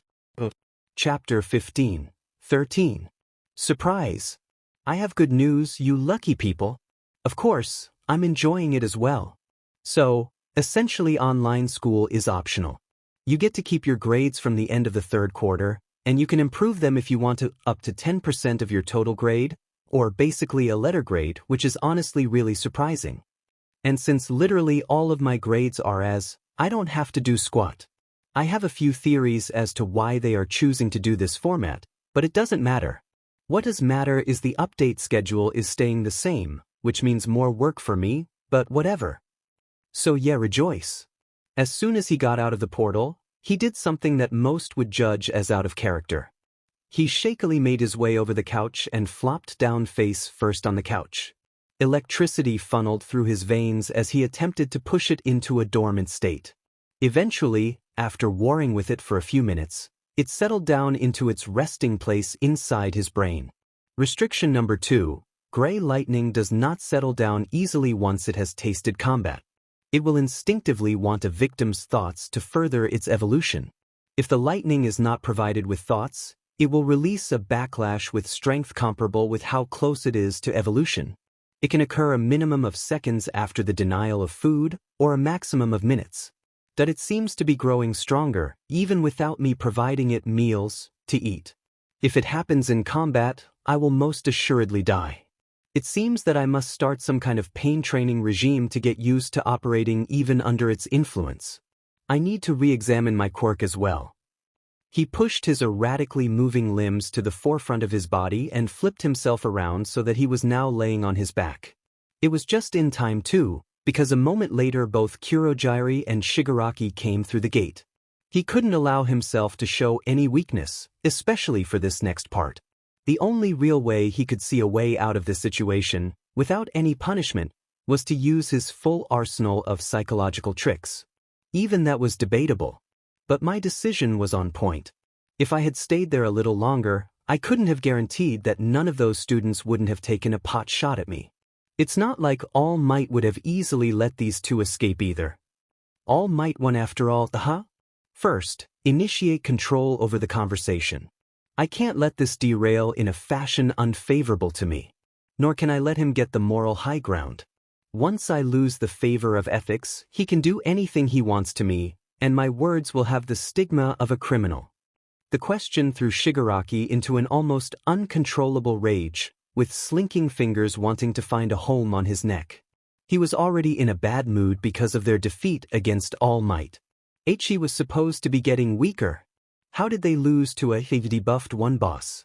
Seeing that BSDRD's calm and collected face only served to consume his sanity even more. It was only his survival instincts that prevented him from making it into a life or death battle. Secretly, that made him even angrier at both himself and the green-haired villain. It was a CYCL of hatred and all-encompassing rage. Luckily, Deku knew just enough psychology to flip his perspective, to distract him. As long as there wasn't extensive focus on the fact that he basically bailed on them, he would be in the green. And by the time they thought about it more, it would be too late to bring it up. I had a feeling that would happen. Truthfully, I've had doubts about this plan the entire time. It's not implausible that it failed. It's not his personal failure, it's the plan that failed. This should tone him down a bit, and set up for the next part. Doubts? What's wrong with Sensei's plan? Are you questioning Sensei? Flashback. It's nice to see your enthusiasm, Deku. You are fond of that name, correct? The green-haired villain simply grunted in reply and didn't bother to correct All for One on the assumption of his fondness. He didn't care what his name was anymore. It seems I've gotten off topic. As I was saying, Deku, your enthusiasm is nice. But the fact remains that you are technically still just a teenager. I will be providing plans for the League of Villains, so you don't have to worry about this aspect in particular. This is bad. If I let this out of my grasp, I may be forced in a combatant role, forced to kill someone like her again. I won't be able to outmaneuver All for One either. I need to think. Figure out something logical. That I don't want to fail you. As you said, I am just a teenager, but I promise you that I can think. I would probably just be useless if I had to fight. Honestly, the only reason I was able to take those villains down was that I had my quirk and surprise on my side. How about we take turns? Why you make two plans, and I'll make two plans and we'll compare. I'm sorry, that was disrespectful dash. Deku could feel his demonic smile through the screen, despite the fact that it was limited to sound only. Why not? I did take you in primarily because of your intelligence after all. I shall take my turn first, then. And flashback. He then took the most logical option, to him, anyway, and charged straight at Deku with reckless abandon. It was only a portal that Kurogyri hurriedly put in place that prevented Shigaraki from any further reckless actions. After being transported to his side, Shigaraki appeared to want to fly into a rage again, but the look in Kurogyri's eyes prevented him from taking such extremes. Deku, would you mind explaining yourself? Of course, but before I do, I apologize. I have caused you some anguish because of my misleading phrasing. Well, I actually purposefully did that, solely to get the opportunity to say sorry. It is an excellent way to improve someone's opinion of you, as well as to slide some bruised egos. I still didn't expect him to charge at me, though. This is easier than I thought it would be. They're easily letting me string around the conversation however I wish. I won't look a gift horse in the mouth, though. You see, there was nothing wrong with the plan in particular. In fact, it was a pretty genius move. We failed, however, at the information aspect of it. If we had in-depth information on, for example, the force of All Might's punches, the rate at which his stamina is depleted, and the amount of power he can peak at, well, we could have won. You can think of this operation as not a failure, but a simulation in order to get more data. The duo seemed to have completely bought them words he had been selling them, as the tension in their frames had been completely released. Shigaraki even had a vaguely pleased facial expression decorating his face. It was a wonder as to what you could express simply with an eye. And then All for One's voice rang out of the monitor. I was thinking of punishing you for leaving the arena ahead of time, but if you've thought about the situation to that extent, it would be reasonable to assume you have a reason for leaving early as well, correct? I'll listen to your reason, Deku. The big bad has come. Creator's thoughts.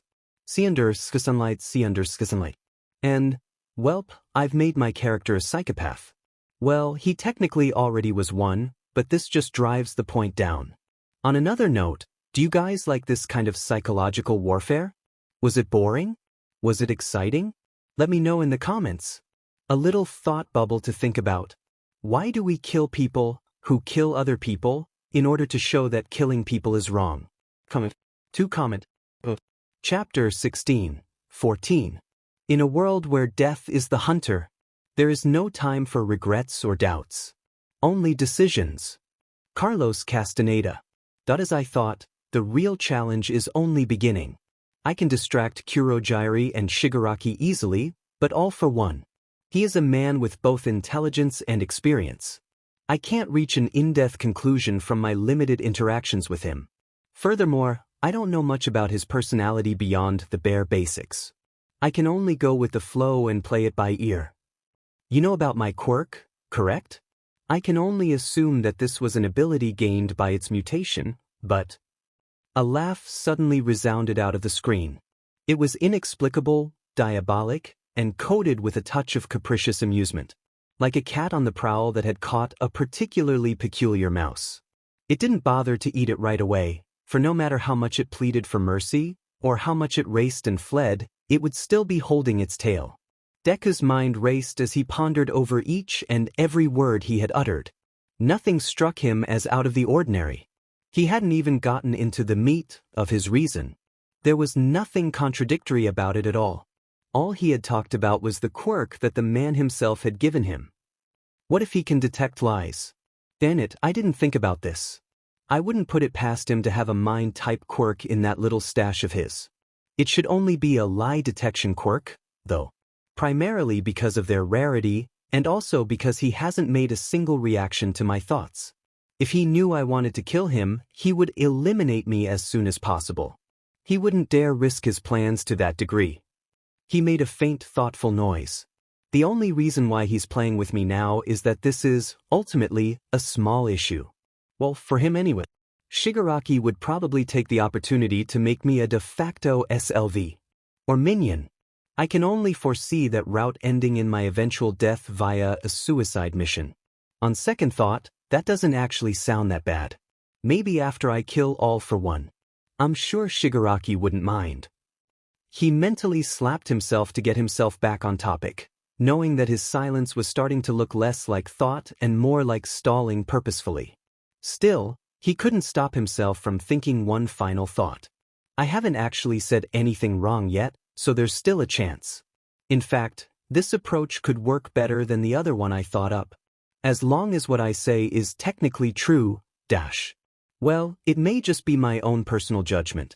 I haven't been able to fully explore the limits of my quirk, to be honest. The laughter stopped. When we were all watching Nomu fight All Might, I got a feeling. I knew at that moment, with perfect clarity, that he was going to win.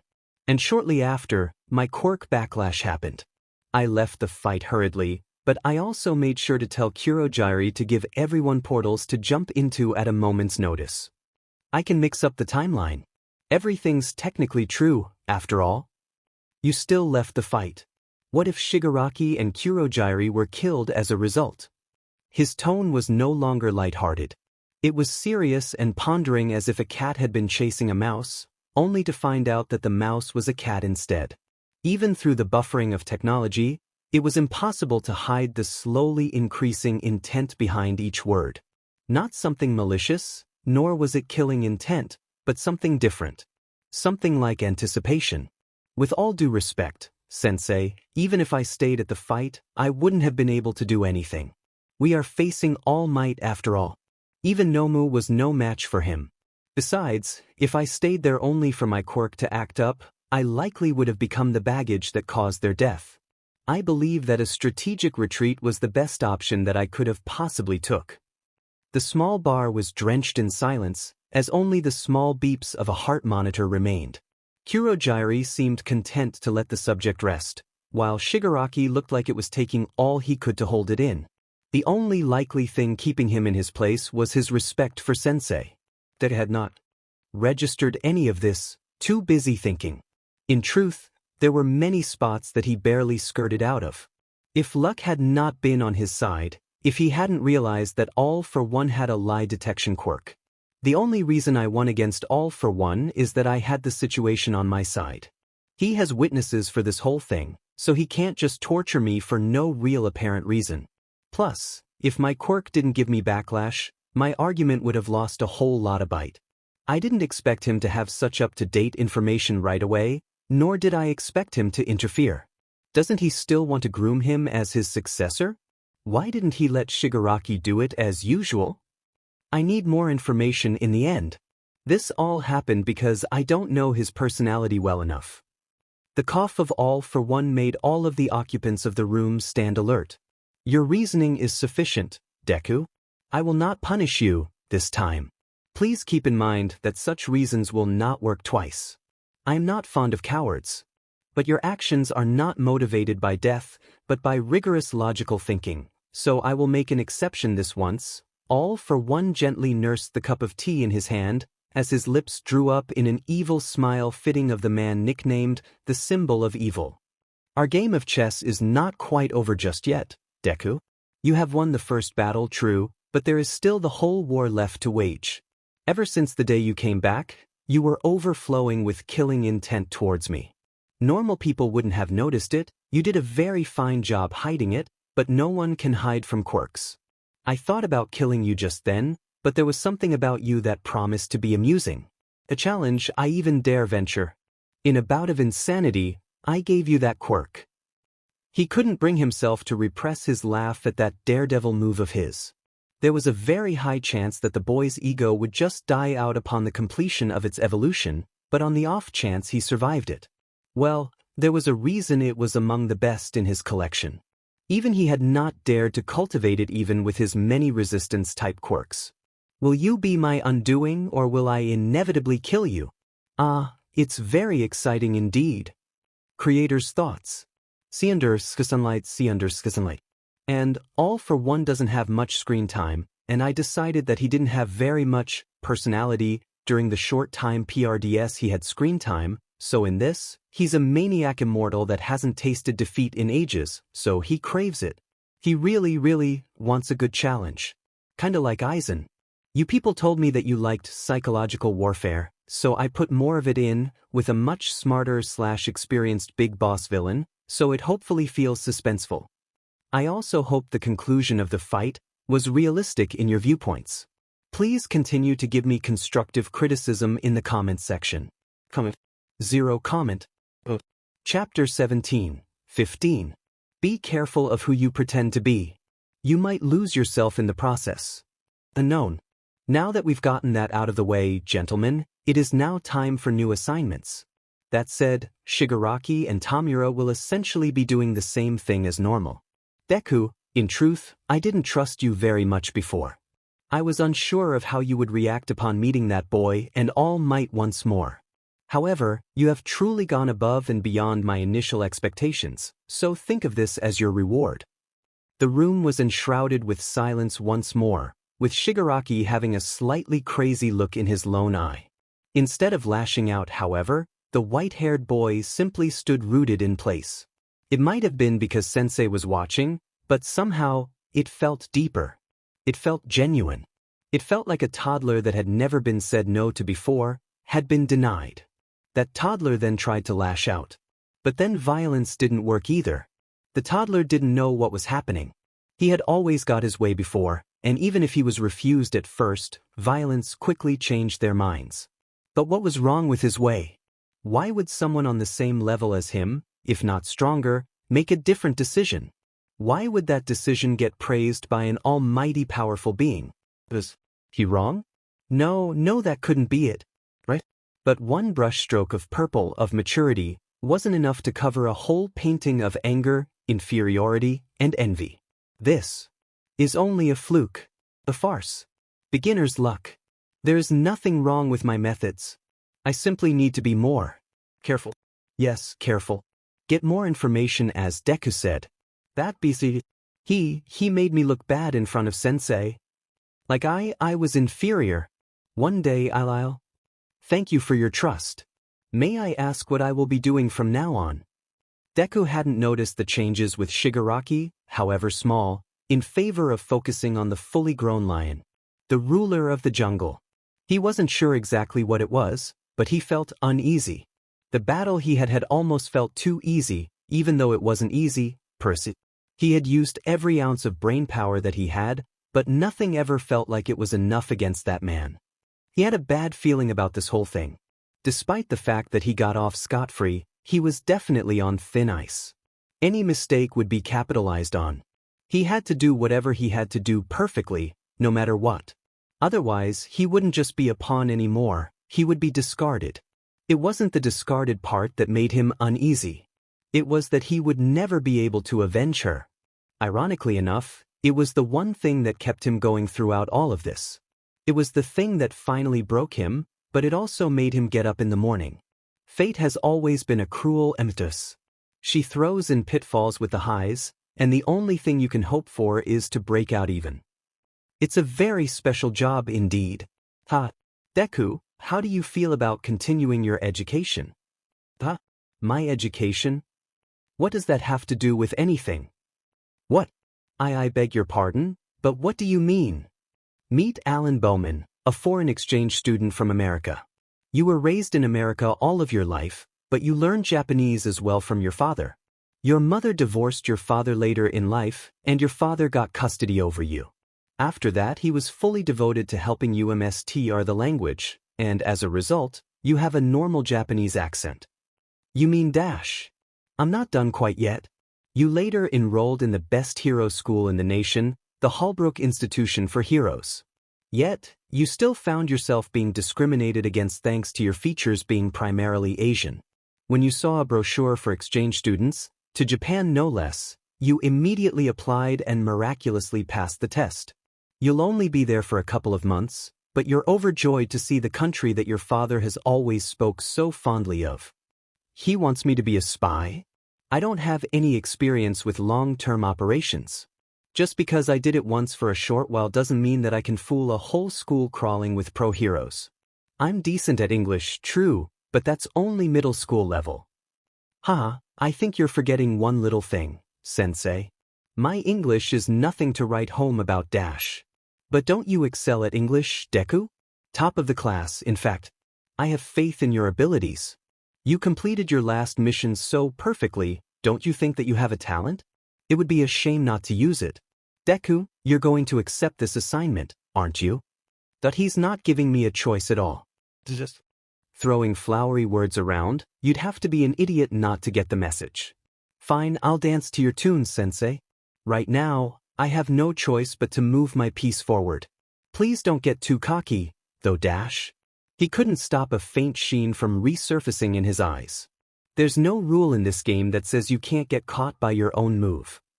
Naturally, I'm very honored to accept this assignment.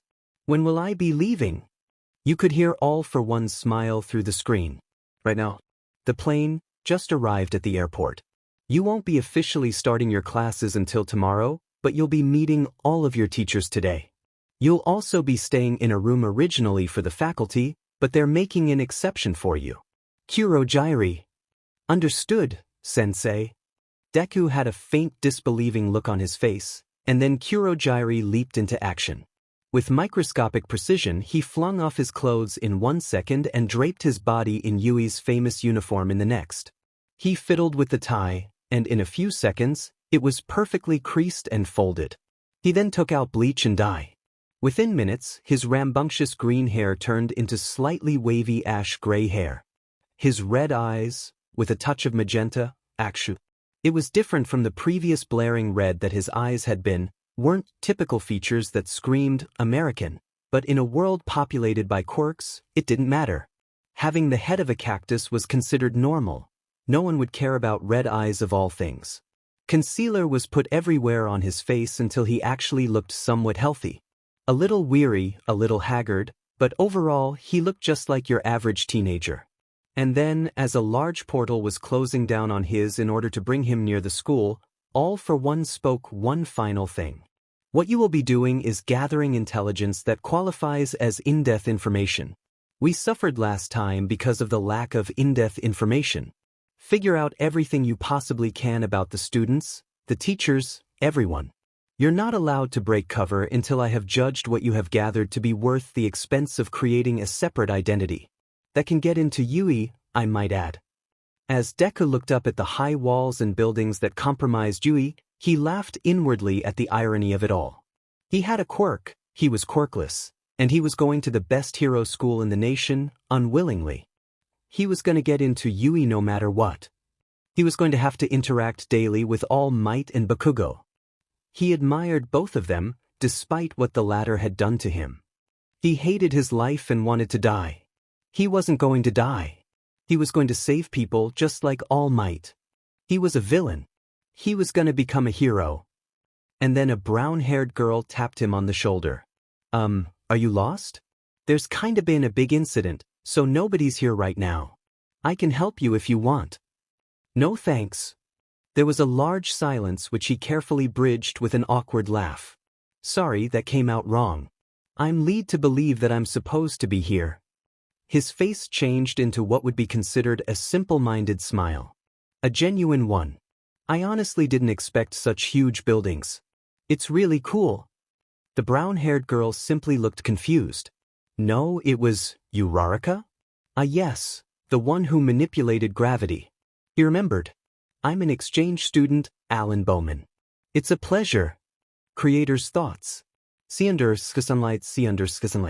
I bet you guys didn't expect that, did you? I honestly didn't want to do another time skip to the forest training camp arc thing, so he's gonna be joining the class as a transfer student.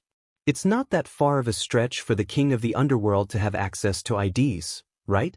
Also, I have a personal headcanon that Izuku, being the nerd that he is, studies and is really good at English because he wants to take notes on American heroes.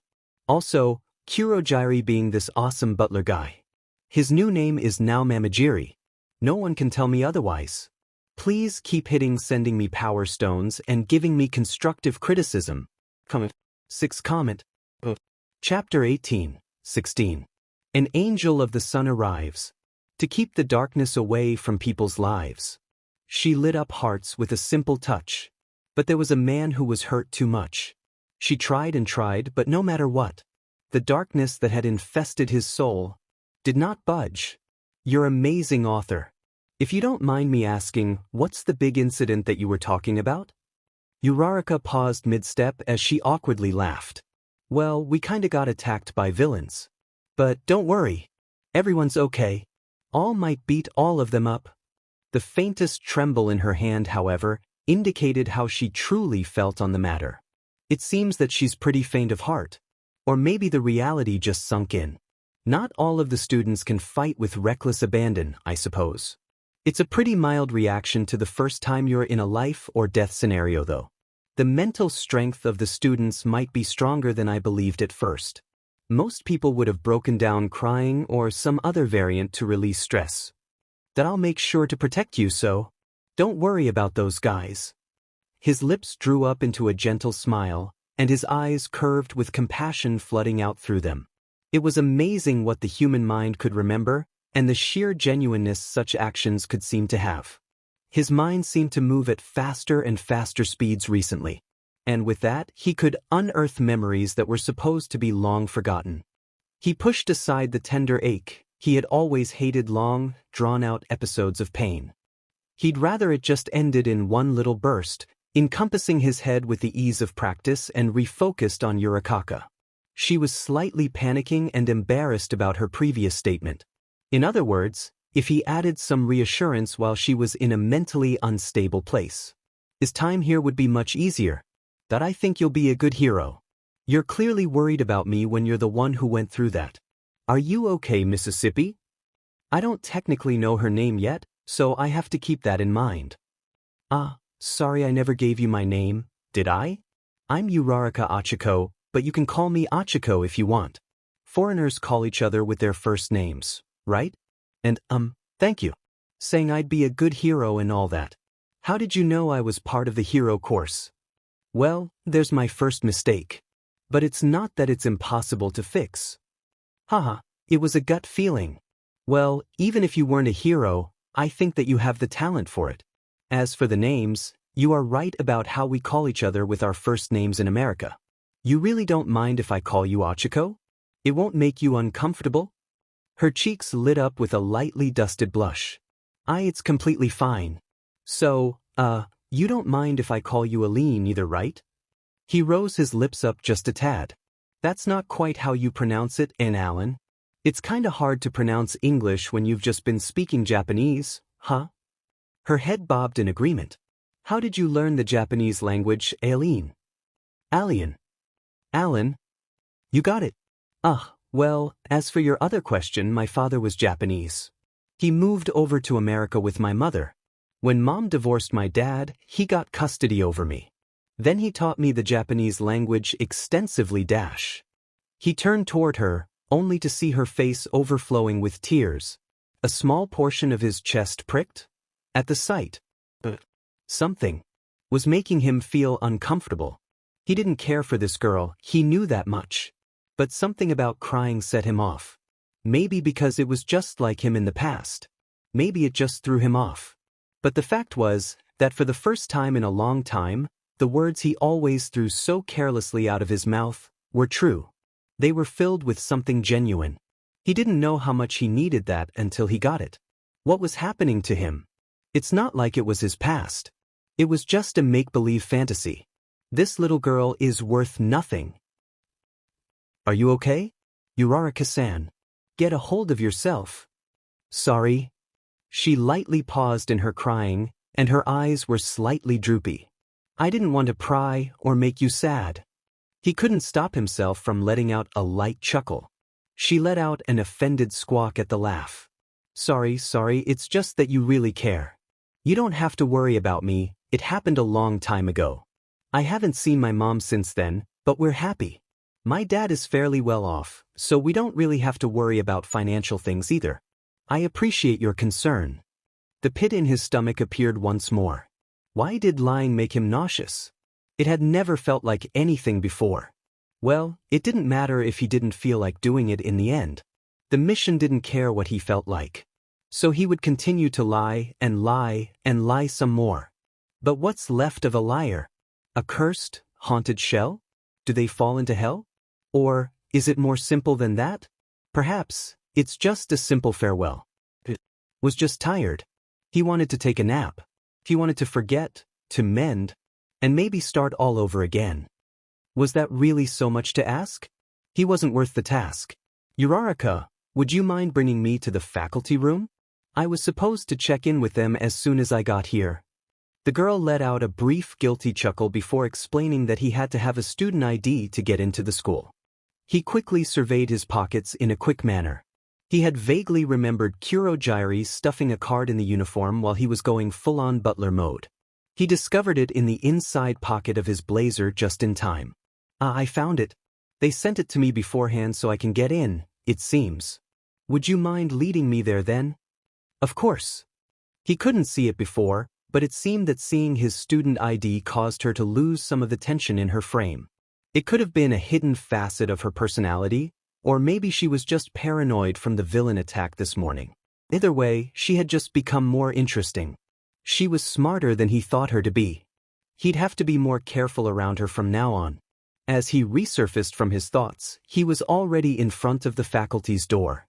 Uraraka, you mentioned that you guys experienced a villain attack, right? All of the teachers are probably not here right now then. Then an animal that was not quite a mouse, nor a dog, there was a little bit of bear in there too, appeared. That's right. It's me, Nezu, the one who could be a dog or a mouse or a bear, but more importantly, I'm the principal. Creator's thoughts. See under sunlight. And, well, I decided to give you guys a break from the action, and give you bittersweet happiness instead. All of the poems in this chapter are by yours truly, and they may SEK. Well, we'll get back to the action soon, but I wanted a little more character interaction with happy characters. I haven't written happy in so long. What is happy? And no actual romance will come of this. Well, if it does happen, it will be one-sided. Smiley face. I'm slightly annoyed at web novels' frankly sad editing platform. I can't bold, italicize, nothing. If it seems weird, that's why. I write it on another site and then copy and paste it here. Anyway, please continue to hit me with power stones and comment. Comment. Chapter 19, 17. Our anxiety does not come from thinking about the future, but wanting to control it. Khalil Gibran. Underline English, which doesn't work here. I reiterate, web novel has a sucky editing platform. Hiragana. When I want to put extra emphasis on the fact that they're speaking Japanese. There might be a bit of katakana too. So you are Principal Nezu? I've heard a lot about you. Why did I have to run into the smartest of the bunch right away? Focus on what you know about him for now. He's a rare animal that awakened to a quirk, possibly the only one in the world. This quirk gives him unbelievable intelligence. My worst matchup in this case. The little animal that mainly resembled a mouse lit up with an almost naive smile. The only thing stopping him from making his judgment, in this case, was the creature's eyes. Calm, still, and embedded with a soft underbelly of steel. Like the waters of the lake hidden from humanity since time immemorial. And even if someone had the misfortune of stumbling upon the lake, all that would be awaiting them would be a cruel death at the hands of the lake's many predators. And then he did a dance thing? Yes, that is me. Mr. Principal. Could it be that I've made a misjudgment dash? Not good, I almost unconsciously pegged him as harmless. He gently let his body drape down in a bow, keeping conscious control of his muscles. Otherwise, they'd quiver. It was at that moment when Nezu's threat level in Deku's mind even went above that of All for One. He had experience with All for One, after all. Knew the man's personality fairly well. But this Nezu guy. He knew nothing about him beyond the basic facts. And he had almost forgotten those facts. Still, he didn't let it show on his face. Everything was kept calm and controlled. Even so, he couldn't stop the creep of paranoia from drawing ever so closer. What if he already knew? He knew that it was ludicrous that the creature could have found about him so soon. Nothing he had done could paint him in a bad light, nothing beyond his timing at least. But that was circumstantial evidence, and something many would just consider random trivia. He took a carefully controlled deep breath before simulating words and conversations in his mind at the speed of light. His enhanced mental capacity came in handy at this time, and not even a few seconds after his bow, he had the words prepared. I apologize, where are my manners? When in Rome, do as Romans do, I almost forgot to show my respect the Japanese way. He rose up from his bow. I'm Alan Bowman, an exchange student. Oya, your Japanese is quite good for an exchange student. I'm happy that the slot was finally put to good use. I can speak in English if that would be easier for you. You seem to have a Japanese accent, though. What to do? His fist clenched a little more tightly than strictly necessary, but his nerves were largely insubstantial. He already had the answer to that question, provided chiefly by All for One. It was slightly worrying as to how fast he could absorb information and make objective opinions on those things, however. He would need to get this job done as quickly as possible, just to avoid this principle as much as possible. My father has been teaching me at home, and I suppose it just rubbed off on me, It feels weird to say the words in a different way. You can just speak to be in the Japanese language, though, Mr. Principal. I am in Japan after all. Is it true that you have squid ink ice cream here? What about cat cafes? I really love cats. It constricted his blood flow and forced it to rush to his face and form a blush. Sorry, I have a habit of slipping into English when I'm excited. This should help. It sounds like natural English, if not a little bit accented. But it's nowhere near how badly Japanese people pronounce actual English. To the point where I can't help but wonder if it's on purpose. Squated Iank? Kediwi Cafe? Alan, what did you say? Somewhere in the back of his mind, he couldn't help but wince at the pronunciation. I was saying dash. Nezu finished the sentence. Squid ink ice cream and a cat cafe, correct? He forced a smile on his face among the tidal wave of unease. If he didn't believe the principal knew English before, he would believe it now. Yes, you're really good at English, aren't you? Oh, is it okay if I go to my room now? I'd like to leave my luggage somewhere. To emphasize his point, and to get away from the situation at hand, he lifted his suitcase that Kurogiri had handed off to him. I'll guide you to your room, Alan. Ochako, you should be home by now, shouldn't you? Don't come to school tomorrow either. Weiss, I'll be going now, huh? Alan, I'll see you later, okay? She then left in a hurry, leaving plumes of smoke behind her in a display of incredible speed. Principal Nezu seemed to have no reaction to it whatsoever, just carrying on his usual routine. Deku was still staring at the scene, wondering how they managed to, almost, beat such a force. She had entirely disappeared from his eyesight within seconds. Still, at the bequest of the creature's steps, he hurried forward to keep pace with him. Nezu led Alan outside of the building, across the grounds, and even further past that. He was starting to feel like he was doing a workout, not simply walking to another place on Yui's ridiculous plot of land. He once again pondered as to where they got the money. It could be because all of the teachers were pro-heroes, but teachers aren't obligated to fund the school, they were receiving money. There was also the possibility that it was the revenue from the sports festival. Excuse me, may I ask for your opinion on the villain attack? And then he was broken out of his thoughts by one of the infamous arch-nemesis of heroes everywhere. The paparazzi. Creator's thoughts.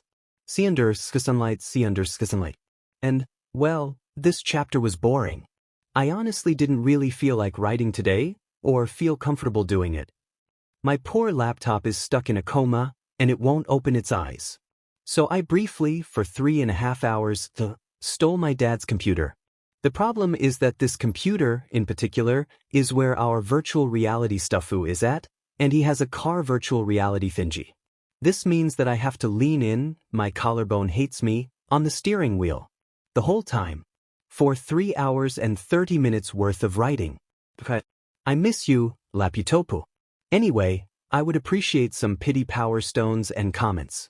They're the things that kept me going the whole time. Ha ha ha, this is the sound of me going slowly insane. One comment. Chapter 20, 18. We think too much. And feel too little. More than machinery. We need humanity.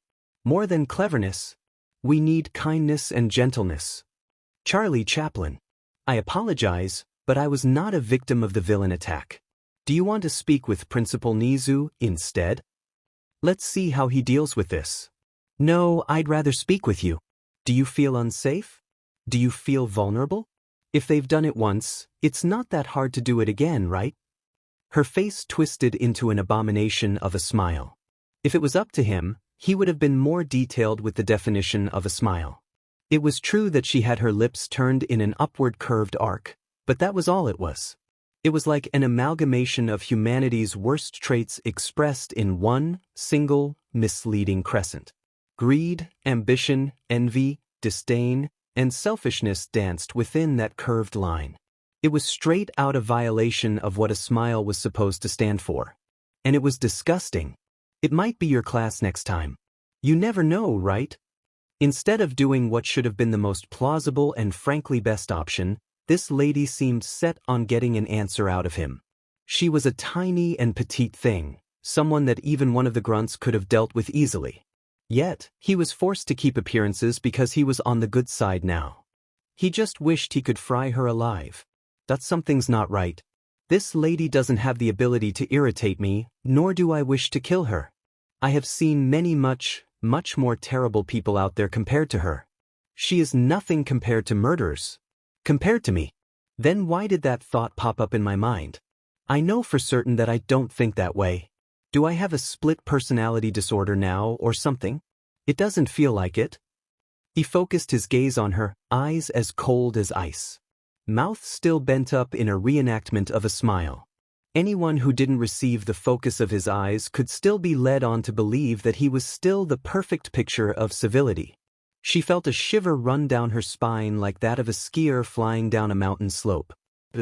This kid was dangerous. Then his eyes warmed, and the scene was returned to springtime. Something seems to be influencing me. Is it my subconscious? I don't know, but it needs to stop. If that was directed at Nezu. The reporter was thrown into a state of disorder from the difference. Why did a kid feel like he was the iciest winter at one moment and then the warmest summer imaginable the next? Her instinct as a reporter told her to dig deeper, but her instinct to stay alive proved stronger in the end. The memory was buried deep inside of the psyche in order to prevent herself from provoking the predator once more. Did I just imagine that? Maybe I haven't been getting enough rest lately. That must be it. Go get him, Aiko. This is your chance for promotion, don't screw it up. I just need this kid to admit that he's emotionally scarred and I'll have the scoop of the century. You need to focus on the students in times like this. Yep. Teachers already know how to deal with the press, and everyone's been focusing on them. Those fools. If I can just get this before anyone else thinks of it. Ms. Reporter, I'm sorry but I'm an exchange student. From America. You'll have to talk to someone else about this issue. And then his tone of presence turned into something that could only be described as how a mama bear protects her cubs. But, you should take into account the student's mental state, Ms. Reporter. I don't believe that the students should have to talk about it, if they don't want to, that is. It would be a bad reflection of journalism if, in the pursuit of the truth, the primary source became traumatized. He lightly paused just as the reporter grew a shade whiter. Don't you agree, Ms. Reporter? I've been thinking about what personality Alan should have the entire time. In truth, I don't think that I could pull off a happy facade for a very long time. One thing that goes to my favor is that the pro-heroes have only interacted with my true personality for a measly 10 minutes or less. I remained mostly silent for the whole thing. So as long as I add some good traits like loyalty or protectiveness, I've got a whole new persona. It also minimizes the risk of me screwing up. Ms. Aiko, correct? I've just been standing here for the whole time, but I would appreciate you not harassing our students as Alan Kuhn has stated. The other students have already gone home, so I suggest you put this idea of yours to rest. Like a chameleon, Aiko the reporter turned a rather striking shade of green and red. It was the first time in her life she had ever been this humiliated. No one had dared to humiliate her when she had been growing up, thanks to her rather lofty status as a successful businessman's daughter. If a classmate dared to upset her, one word from her father left the child's mother or father, or both, jobless. Even in her current workplace, none of her coworkers dared to antagonize her, and it was also the reason as to why she got her hands on the latest scoop of the last century.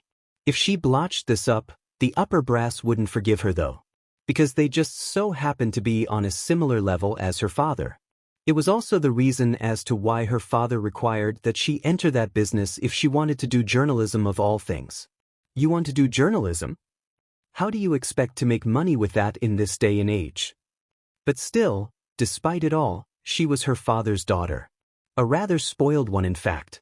But just as she was going to shout and scream, her eye was hit by the sunlight of a reflecting window pane. It wasn't quite a slap in the face, but it served the same purpose as one. She was dealing with the UE, and she was just about to yell at the principal of that very same school. An entity that could make her lose her job in a heartbeat. Make her father lose his business into a heartbeat. Cold sweat fell down her face, as the cold swamp of Omega what did I just think of doing? Hit her. For if there was one thing she feared most in this world, it was her greatest support and source of love. Or was he a dispenser of horror and oppression instead? In truth, it depended on his mood. Grief is a powerful modifier, whether it be good or bad depends on the individual. Sometimes. He just looked at her and saw her mother instead. And as they say, having hope and then falling into despair regardless is the worst form of human suffering. It breaks you more than a sea of apathy ever could. So despite the coals in the pit of her throat or the seemingly insurmountable challenge of prying open her mouth, she said, Please forgive me for the eye intrusion. I'll take my leave now. And then she was gone. Well, that was interesting. I thought that she would have run off all while threatening to expose this on the paper. I suppose this proves once more that you can't underestimate anyone. Even the tiger needs to do its best to catch a rabbit. But what happens when a tiger faces another tiger? I'm sure this situation will get even more interesting with time. Regardless, I can also use this to my advantage as well. I'm sorry, Mr. Principal. I've gone and provoked her, and she's most likely going to just spew a bunch of lies then call it an article. I'm sure that your current state was fragile enough as it was. I should have just walked away from her the moment I saw her. The principal then climbed up his back like a rock wall, and it took every last drop of his restraint not to tense up, or kill him the moment he got into his blind spot. The creature seemed to have come to a conclusion halfway up his spine, nodding to himself with a humu humu. You're a good kid, Alan. It was partly my fault for not intercepting her from the start. I was curious as to how you, what are you waiting for? Start walking? Would react. Turn left just up ahead. Anyway, I doubt she's stupid enough to print an article purely full of personal opinions. Or that her superiors are stupid enough to do so. The consumers of today have a very good ability to detect bias. Is that building right there, by the way? Speaking of which, Alan, we don't have your amenities stocked yet. Would you mind drinking tea with me instead? Of course not, you're the principal.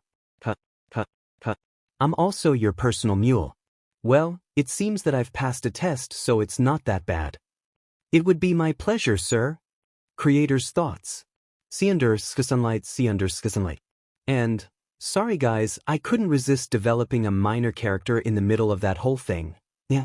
Well, since I've given her both a name and a backstory, so look forward to seeing her again. I honestly love character development and writing character development, but I haven't, noticeably, done it in such a long time that it unconsciously slipped through, I mean, it's gonna eventually happen with Deku, but it's gonna take a while. It's kinda hard to develop a character that's essentially dead inside. This chapter was much more fun to write compared to the last one because my dad was actually home as well. He proceeded to unscrew the steering wheel, so it was much nicer. Anyway, please continue to hand me those power stones and comment. Thanks for reading. One comment. Chapter 21:19. It's technically true time. Life. N. A sexually transmitted, terminal disease that has a 0% survival rate. The preceding 17 hours could really only be described with one term: torture. It seemed that the principal had taken a personal liking to him, for every single waking hour was spent with the principal, for better or for worse. At first, he had thought that the man-creature was onto him, but for every time he ventured into Alan's blind spots, he revealed his own as if it was an equivalent exchange. The principal was naive, highly doubtful. B. He thought that Alan was actually, Alan? C. He had another agenda. Deku was mostly supporting C, but recent events had led him to believe equally in both B and C. The man was such a perfect actor that it was hard to tell in all honesty. From what he had shown, the man-creature was equal parts a wise old sage and a happy-go-lucky prankster at the same time. But some part of him truly believed that he was actually all that, and not just a supremely talented actor. It wasn't all instinct and feeling either.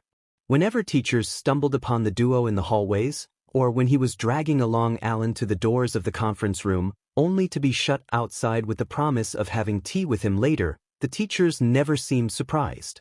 Pitying and sympathetic, certainly, but there wasn't a speck of doubt or disbelief to indicate that this wasn't regular behavior. Privately, in the most inner confines of his mind, he wondered why they wouldn't save him from this little predicament. That was their job, wasn't it? They were supposed to be selfless and giving and altruistic and helpful, so why? Why did they not save him? If he saw T one more time, he was certain that he'd fall even deeper down the cliff of insanity. If he had to listen to the principal talk one more time. But that was just his thoughts in the end. Alan was a serious young man who, despite the hour-long lectures disguised as conversation, respected his elders. So Deku would grudgingly serve tea and give the grown creature man piggybacks all he wanted. It wasn't all that bad in the end, he supposed. It served as a gateway for all of the teachers in the school to get to know Alan. In the best way possible. If the principal was, in fact, sticking to Alan like glue because of ulterior motives, it would backfire. Because all the teachers would see was their tactician, their strategist, their omniscient godlike being, treating the new exchange student like a jungle gym. Like he wasn't a threat. Like he wasn't anything other than a good kid who wanted to make the world better. And if there were no ulterior motives, then that would be even better. Because if that 1 in a million chance happened, well, it wouldn't be impossible to seize his chance and finally snuff out those two bast. There it is again. A strangely emotional response. It's true that that is one of my goals, but I've never been that worked up about it, in truth. Not after that night. In fact, the concept that I was even irritated by Nezu should be impossible. Am I getting better? He grew physically ill at the thought. I don't deserve it. As if a pathetic, self-serving, idiotic, despicable murderer deserves a second chance. How can I get better when I'm an atrocious, disgusting, nauseating, vomit-inducing thing? No, it's impossible. Impossible. He slapped his cheek in an attempt to refocus, chiefly because he had been deprived of Kurogiri's signature non-alcoholic mental stimulate, codenamed the Big Bang. It suppressed his chronic headaches to a withstandable level, or at least let him think past the white noise of his migraines. But what he was experiencing now was different. His headaches had never made him feel before. Sure, those thoughts ran and swim throughout his head fairly frequently, daily, hourly, but he had never had an emotional response to them before. It was just background noise at this point, a fact of life, of his life. He hated that term so much. Think. But most importantly, calm down. Okay, first of all, there must be a scientific explanation for this. Perhaps I am experiencing the mood swings part of depression. No, I had those once, but this feels more artificial from what I remember. If artificial can even be used here. I don't know enough about this thing to conclude anything. Intuition is weird like that, it could actually be a warn. He pounded his head once more, hard enough to form a bruise. He was getting off track even more than usual. Well, what other diseases affect teenagers around 15 years of age? PBR do I? That's not funny at all. Nope. Nada. In the corner, some faceless and nameless teachers of the support and general section were gossiping quietly. Has the boy finally lost it? I feel bad for leaving him alone to face the principal, but, you know. Yeah. I don't want to become his target instead. Endless amounts of tea and talking. Do you know where Alan Bowman is? I had the misfortune of meeting the principal. So I'm an errand boy now. The two teachers turned around so quickly you would have thought that they'd get whiplash, only to let out a sigh of relief when they saw who it was exactly. The no-nonsense, always tired teacher was, well, lazier than them. He wouldn't tell on them about their little gossiping, because he'd probably be sleeping in his tragically bright yellow sleeping bag. Yellow did not go with that man's features at all. Oh, it's you, Izawa-sensei. If you're looking for Bowman, he's right over there. What do you need from him? His quirk. What? Unfortunately, the slouching teacher had already left the two teachers behind without answering. Alan Bowman, right? What does Eraserhead want with me? Were my actions suspicious just now? This could be bad. Why, sir? Is there anything I can do for you? A voice crack. Are you kidding me? As Aizawa looked at the kid, he couldn't help but feel slightly, very slightly, empathetic. He too had come to suffer because of the principal's quirky habits. He still is. It was pretty clear to see that the poor guy fears teachers in general because of Nezu. It's about your quirk, but what? Did you notice the resemblance between my quirk and the USJ attack? Did you compare my body type? What is it? It got lost in the mail.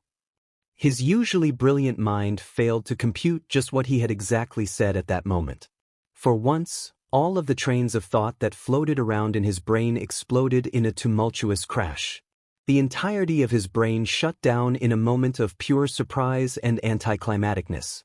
As such, the only comeback that could come out of his mouth was a sad one. Huh. Creator's thoughts. See under sunlight. And I promise that the sports festival is going to start soon. Like the next chapter. I originally wanted to do the entire chapter in the pacing at the start of the chapter, but it wasn't meant to be. But well, you got Aizawa trolling everyone, so it's not that bad, right? God, I love this guy. You also got some foreshadowing, as if the last chapter wasn't enough. I'm not going to say much about it, but Deku is right in some areas, but also completely and utterly wrong in other areas. Emotions are messing up his thinking capacity. So yeah, the PBRTY jokes were, indeed, very much necessary. I couldn't take myself seriously this entire chapter. Comment. Chapter 22. 20. Life has no meaning. Each of us has meaning and we bring it to life.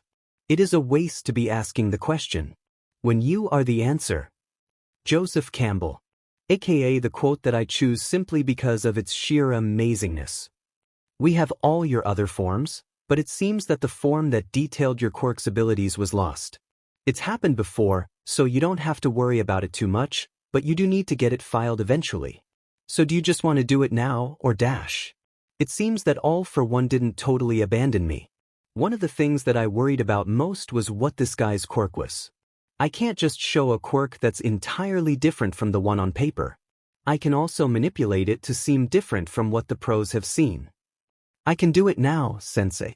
I doubt the post office back home will ever get it together, so I might as well just do it now.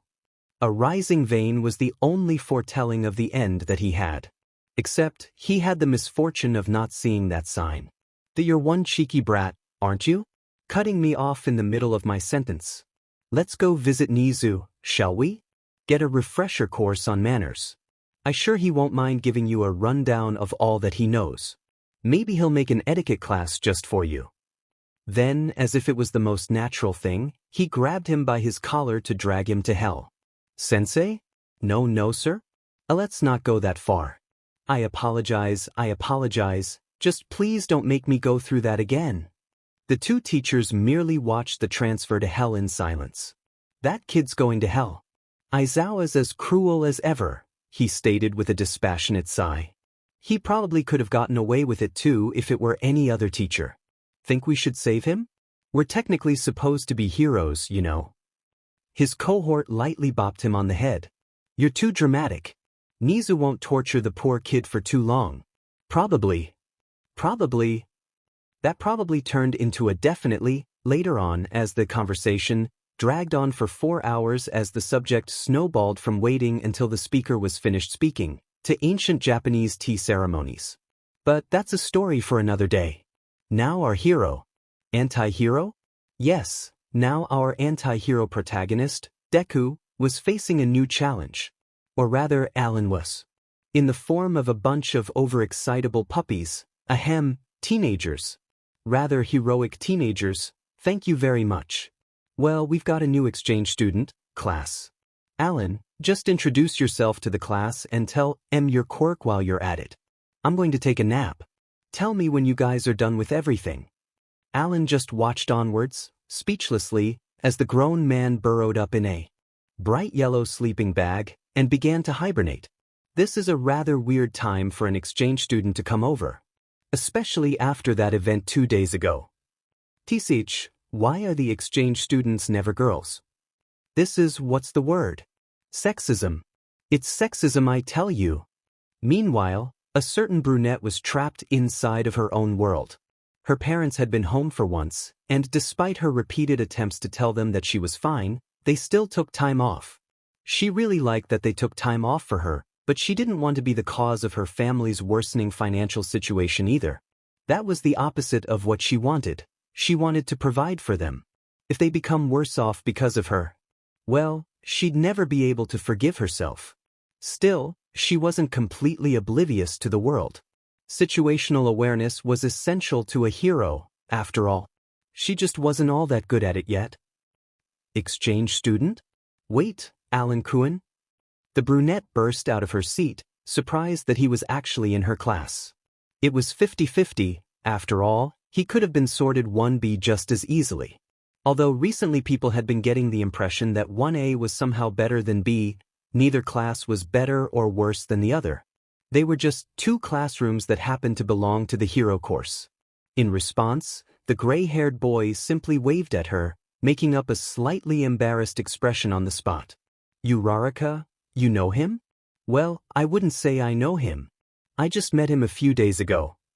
Turning his attention away from that girl, no, it was Uraraka, he surveyed the rest of the class, seeing as they were all talking. He couldn't really introduce himself even if he wanted to.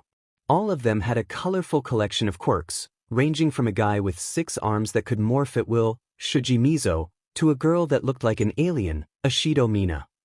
Oh goody, he's here as well. All for one, you really know how to pick 'em.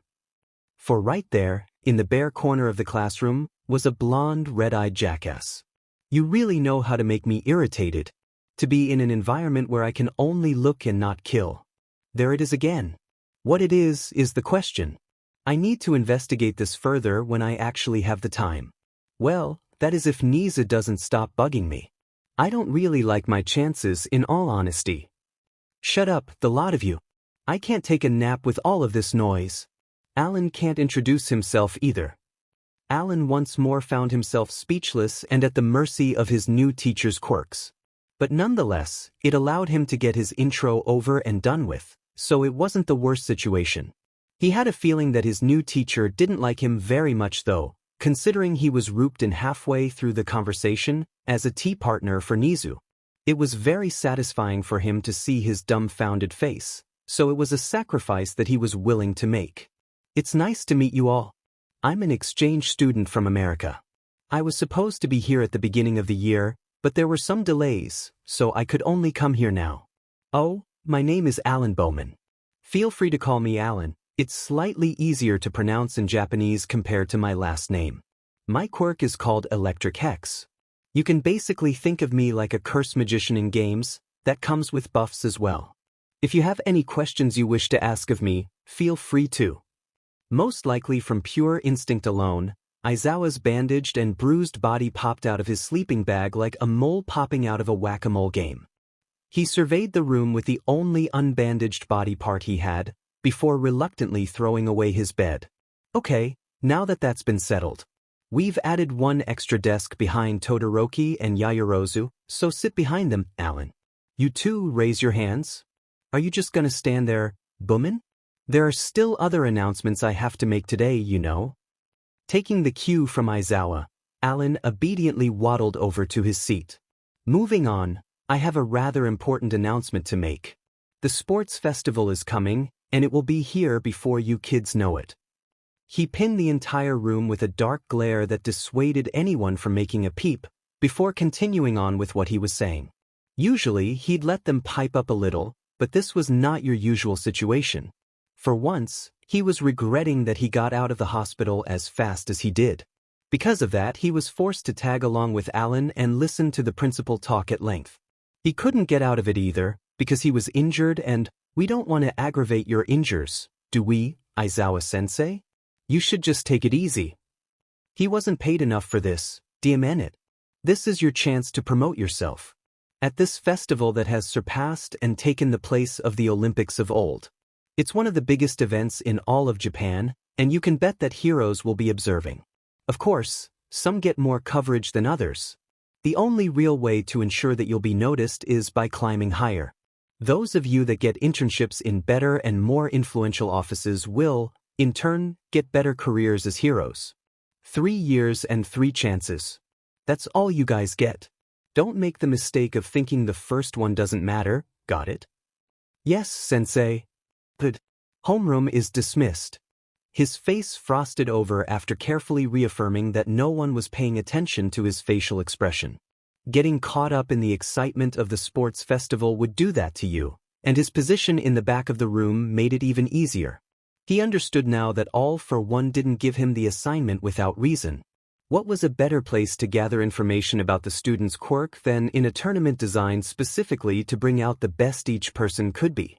Still, he wished he wasn't the one chosen for this assignment. It was too big of a risk regardless of the potential rewards. Almost like the Mafia game. Wasn't that an interesting concept?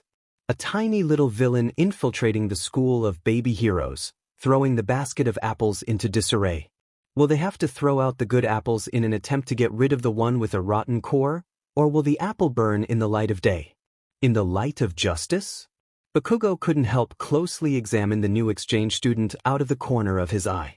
There was nothing particularly wrong with the guy. He seemed like a serious, hard-working, to-the-point type of BS-RD. But something felt wrong. Something about that guy felt familiar. In a bad way. The way he walked, his mannerisms, they were all giving him the weirdest sense of déjà vu.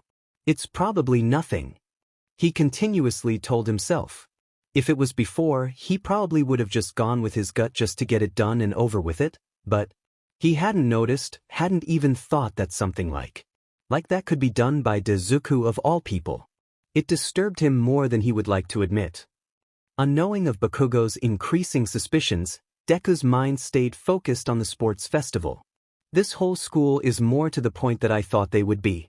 I thought they would be constantly spewing a bunch of hard work and plus ultra in every other sentence. I can respect them staying true to reality. The question is, how far should I go in this little tourney? 2 weeks later. Apparently, the semifinals. What did I do to deserve this again? The entire arena was a wreck at this point. Large wounds decorated the landscape where the earth had been forcefully pulled up. All of this destruction had been caused by one man, one quirk. Truthfully, he thought they should at least say this guy had 2 quirks. Come on, ice and fire? If that didn't qualify as 2 quirks, then what d? He lightly danced around the stream of flowing fire trying to make a home on his face. Why did I think it would be a good idea to help the enemy power up again? Well, I certainly wasn't trying to. I was just trying to break his spirit, and it turned into a psychiatry session. Come to think of it, it was him that technically started this whole thing, wasn't it? All for one, that is. Creator's thoughts. See under sunlight, see under sunlight. And, so for once, I didn't lie when I said the sports festival was starting the next chapter. I decided that the first few arcs, for lack of better term, were mainly inconsequential to the current Deku, so to save time, we're gonna do it flashback style. They'll still get some scenes, but it'll be heavily reduced compared to if I just did it chronologically. P.S. I absolutely hated writing this chapter. Half the time was spent staring at the ceiling wondering what to type. If it feels rushed or different from my regular quality, that's why. So if you think it's not absolute beep, please continue to support me so I have motivation. Thanks. Edited as of April 26, 20. No major changes, just better flow / less rushing. Comment. To comment. Chapter 23, 21. It's a new world with every new day. It's a new life with every heartbeat. Change is inevitable, but it doesn't have to be feared. You'll still be you at the end of it all. Unknown. Approximately 2 weeks ago, Alan was just about to retire for the day when his phone wailed out loud in an ear-piercing volume. His body instantly went stock still, staring at the phone like it was his worst enemy. In a way it was. For the only one who had his number was none other than All for One. He dragged his finger across the receive call button reluctantly, knowing that his boss most likely was giving him more dangerous work. He was awesome like that. He appreciated his efforts, he really did. But he would only accept a suicide mission after the mission giver was killed, so he was stuck between a rock and a hard place. He stared somewhat longingly at the tall building he was living in, but he dismissed it in the same instance. Habits were hard to break.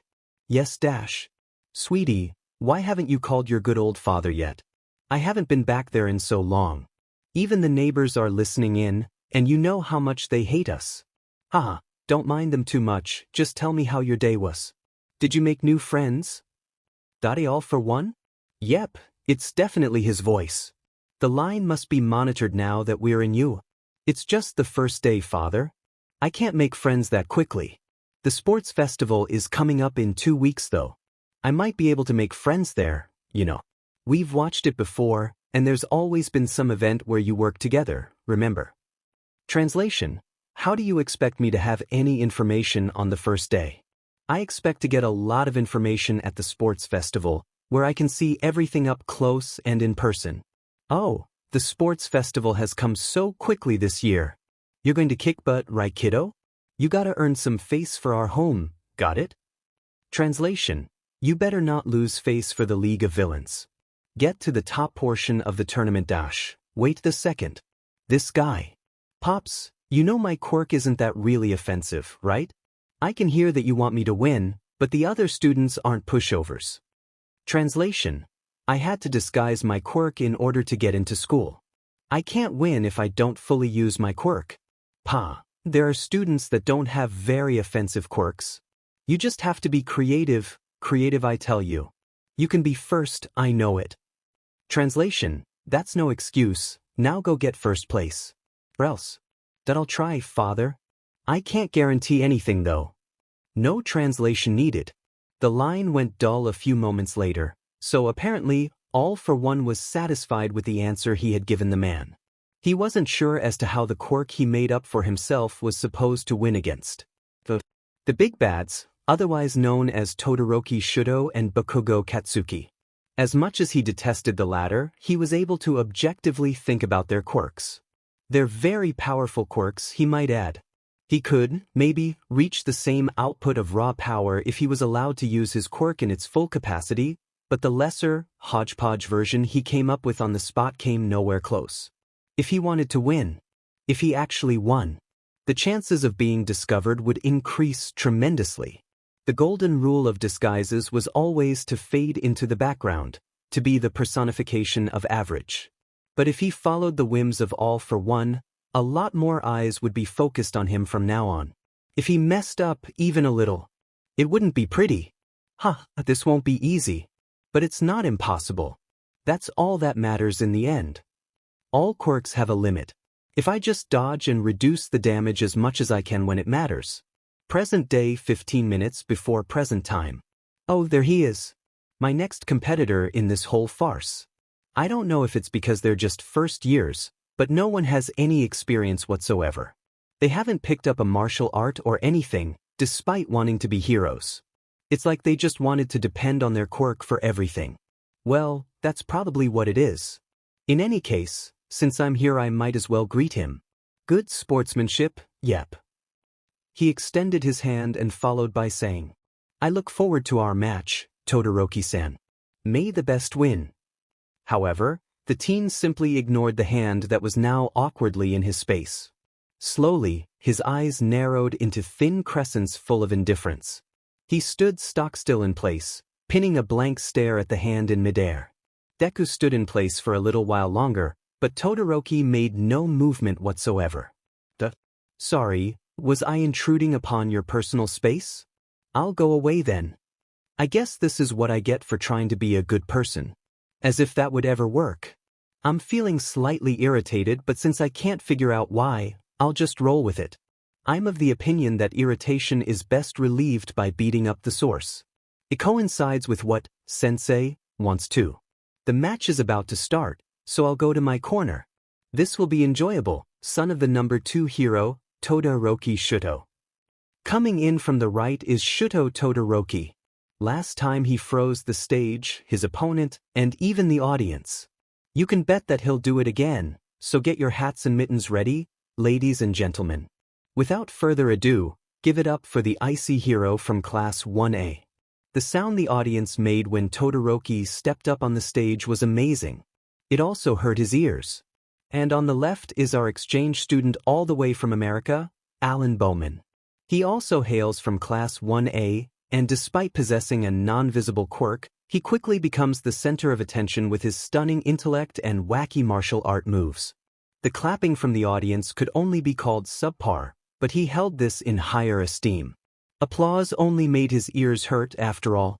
As soon as the announcer started the countdown, Alan made a show of activating his quirk, lightly tapping his thighs and arms in what would be an innocent gesture for anyone except Alan. It was the only thing that he could think of at the time to prevent the color of his lightning from being seen, but all in all, he thought it was a pretty good quirk. It was an excellent exercise to improve his control as well. He could apply hexes to anything upon contact. Its effects ranged from increasing strength to causing disorientation in the enemy. A cursed magician combined with a buffer and a monk. That was what the talent was.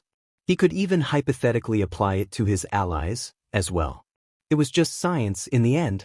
The one he was going to use against this enemy was the slowed motion of all electrons through outside electrical force. In layman's terms, impeded time. The countdown stopped, and he flew forward at ridiculous speeds straight for Todoroki. The teen was clearly caught off guard, but he hurriedly put up walls of ice at a moment's notice. But they weren't stable. He lightly smirked when his idea was proven true. He flew straight through the ice with nothing but bruises. As he watched the dawning horror on his face, he felt a small well of satisfaction swirl up from deep inside him. Nonetheless, he didn't let his guard down, and it was a good thing that he did. The kid had grown razor-sharp ice spikes from his body, and it was only Alan's last-minute thinking that saved him. He kicked the ground hard, giving him some road burns from the sheer speed he was previously traveling at before going airborne. The height was enough to plant his hand on Todoroki's head, all while not forgetting to send an electric current spiraling around the brainstem, and then used his current position to flip up and around all of the ice spikes. He wore a deceptively bland smile the entire time. It wasn't exactly your hand, but I suppose it works, doesn't it? I look forward to our current match, Todoroki Shudo. Creator's thoughts. See under sunlight. And, so was that epic, or was it epic? I'll keep the author note short, but I edited the chapter that I made previously. It kinda issiggy because I was sleep deprived and I had to get it out before 5, so go figure. After editing, it somehow turned into the largest chapter I've made so far. Nothing major changed, but I feel like it's much more readable now. So go check it out. Anyway, please continue to support me with power stones and comments. Zero comment. Chapter 24, 22. Give me 6 hours to chop down a tree, and I will spend the first 4 sharpening the axe. Abraham Lincoln. Around 1 week and 6 days ago. Alan Cohen, what are you planning to do for the sports festival? The ingrained muscle memory that he had been ingraining into himself ever since he got here, activated. Ah, you pronounce it like T-dash. Sorry, Uraraka-san, it was the force of habit. Instead of being offended, the brunette just devolved into a state of laughter. She attempted to hide it at first by smothering her snickers but entirely lost it upon seeing Alan's exasperated, pasted-on, facial expression. Soon, even staying upright was impossible as her body started to float in midair. She had a weird method of displaying amusement. Really, cradling her hands around her uniform? Finally, her hands fitted together like a puzzle, and she fell to the ground. So that confirms it. She has to touch all of her fingers together to deactivate her quirk. Going by that same logic, she must have to touch something to make it float. Once can be a coincidence, but twice always has a reason. Sorry, Alan Cohen. It just caught me off guard and well, you don't really seem like the type so. I couldn't help myself. I can feel nausea coming. I've never just floated for that long. No nausea? Alan's eyes sharpened as his senses tingled. Could it be that he was going to get some good information even before the festival? Did you get nausea often when you use your quirk, Uraraka-san? Yeah, if I use it too much, I can get queasy or even vomit. Haha, it's a little disgusting, right? But you didn't get nauseated this time, right? This could be interesting. I wonder why she wasn't hit by it this time. Maybe it's because you aren't disgusted. At the brown-haired girl's words, he unburrowed himself out of his thoughts to look up at her with a glance of genuine confusion. Why would I be disgusted? It's not like you actually vomited, right? Besides, vomit isn't that bad all things considered. It's just ejecta that was forced out of the stomach because of irritation. There are plenty of things that smell worse and are harder to get out of things. He was cut off by the girl once again, as a small, bittersweet tear trailed down her right eye. He found himself captured by that salty drop of water filled up by electrolytes and proteins. He couldn't tear himself away. And just like waking up from a spell, he was finally released when the twice accursed thing hit the floor. He hated tears the most, even more blood or mashed up organs. They were impossible to clean up using normal methods. No amount of bleach or scrubbing could get rid of it. If you wanted to get rid of a tear, then you had to fix a much more fragile and delicate thing than the flesh of the body. You had to fix the mind, the soul. It was the one field he had always failed in. Sorry, I don't know why I cried just then. I suppose you deserve an explanation, don't you? It was when I was pretty small. I went out to play at a tiny little park, and I was playing around with my quirk. It was just some small things like flowers and pebbles. Then some other kids came along. They thought my quirk was really cool and insisted on playing with me. I didn't really have any friends at that point, so it was like a dream come true. Her eyes glazed over with happiness, but it was fleeting happiness at best. He could tell. For he was the same whenever his memories resurfaced from their jail. Life had a few happy spots between all of the waves of bad. But it made him more miserable than just simply having the bad. Because he knew that good existed. He knew that there was warmth and happiness and joy in this world. But he couldn't have it. He didn't deserve to have it. Not anymore. Happiness just makes the bad all the more painful. He understood that now. I would float some flowers over to the other girls and drop them down. It was a shower of blossoms with flowers instead of snow. Her breath caught in her throat as the memories returned with a vivid vengeance. Alan just stood off to the side, knowing it was best to just leave her alone in moments like this. He didn't understand why he was listening with such rapid attention, but he did it regardless. However, flowers didn't satisfy them anymore. They wanted me to lift some big rocks. It would be nothing to me now, but I had just awakened my quirk back then. I was already starting to grow a little queasy from lifting all of those flowers. I knew it was a bad idea, but I didn't want to lose it. Friendship, that is. So I concentrated the hardest I ever had, and I was barely able to make the rock gravity less. It was only a second and then it fell to the ground. It was a miracle that it didn't hit any of them. And then, well, I vomited. The thought seemed to make her physically ill. Somewhere in the back of his mind, he noted that she could easily lift big rocks. It should have made him disgusted with himself, but it didn't. Funnily enough, it was that thought that almost made him nauseated. That it was almost funny how fast their attitudes changed. Since then, I've been traumatized by it. It's kinda pathetic, I know. I just can't get over it. I don't know why I care about what mere 5-year-olds called me. Sorry for making you listen to all of this, I'll just go now. He didn't know how to comfort people. He didn't know to fix what had already been broken. But he did know science. That would just have to do for now.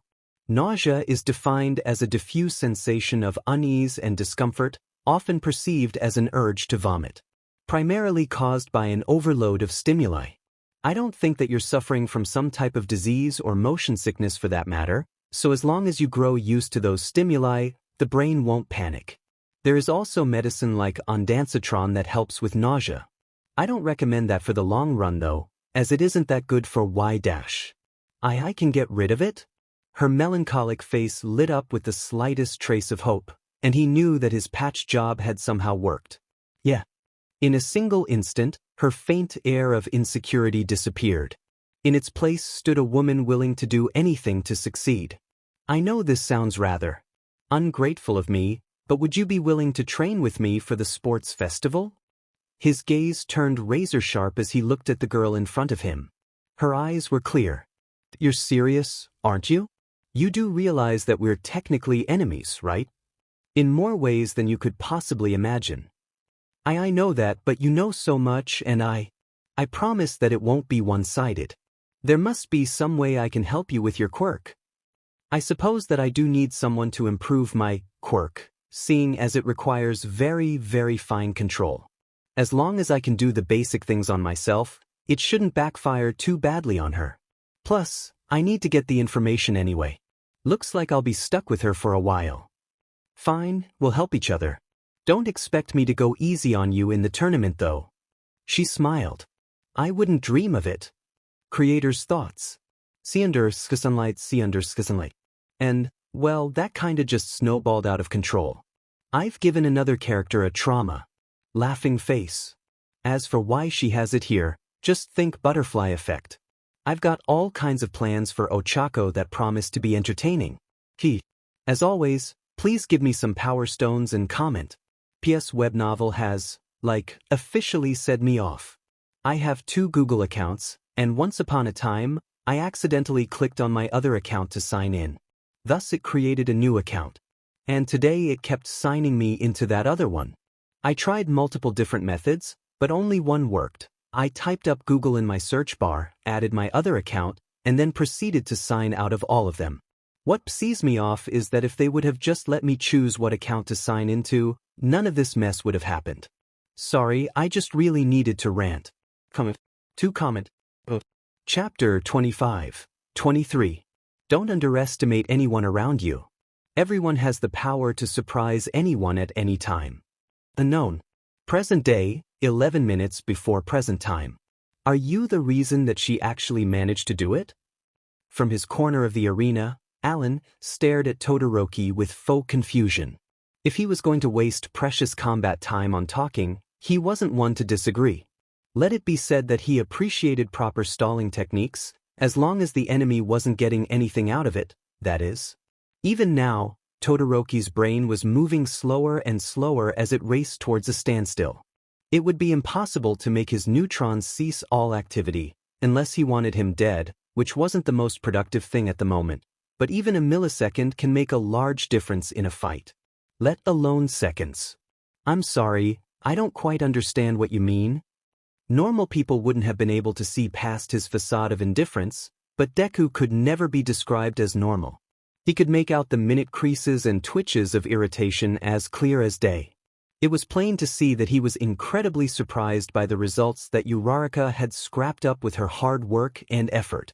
He had only provided the ideas, so he wouldn't say that he was actually lying. He wasn't the reason for Uraraka's achievement. Uraraka was. How people sometimes managed to completely miss the point had always befuddled him, in all honesty. If you don't want to answer me or if you want to play dumb, that's fine. I'll just have you tell me later.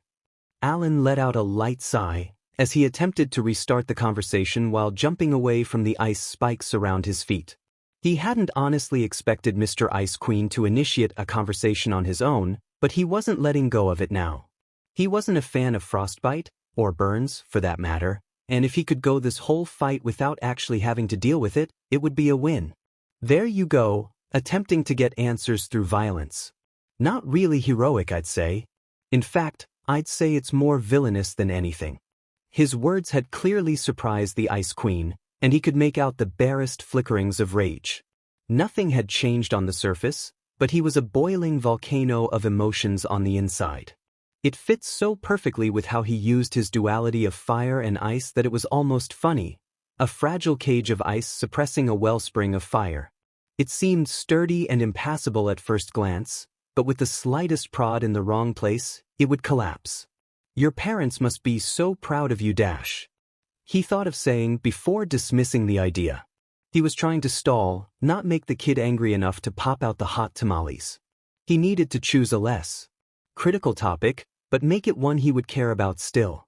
The only one he could think of at the moment was Uraraka, so he decided that he would just come out with it. He had already done plenty of high-quality stalling after all. It's not worth it, especially when the answer is so simple. I wasn't lying when I said I couldn't understand you. Her achievements are her own, I just gave her some ideas. It was her that transformed those ideas into real results. Her quirk is amazing, so it's not that surprising. His mouth rose up in a chilling smile.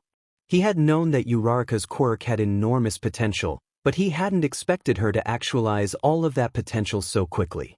He was somewhat bitter about it, in all honesty. He had been hoping to get the chance to fight against that guy himself, after all. But it wasn't that bad, seeing him all beaten up and miserable on the floor. He was getting off track. That she beat Bakugo, you know? Approximately 25 minutes ago. He just stood there, in abject amazement. He knew what she could do, he had been training with her after all. He had taught her the theories, the science behind her powers. Quirks themselves might not be rooted in science, that bugged him on so many levels, but their effects were. At least if they were emitter quirks, that is. Nevertheless, the power to negate gravity could only properly be utilized when one left the bounds of common sense and instead relied on science. When one left common sense, the results changed radically as well. He knew all of that perfectly well. But it was something different right in front of your face.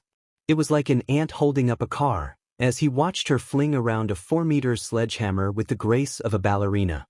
It was made with some of the heaviest materials on the market and most expensive.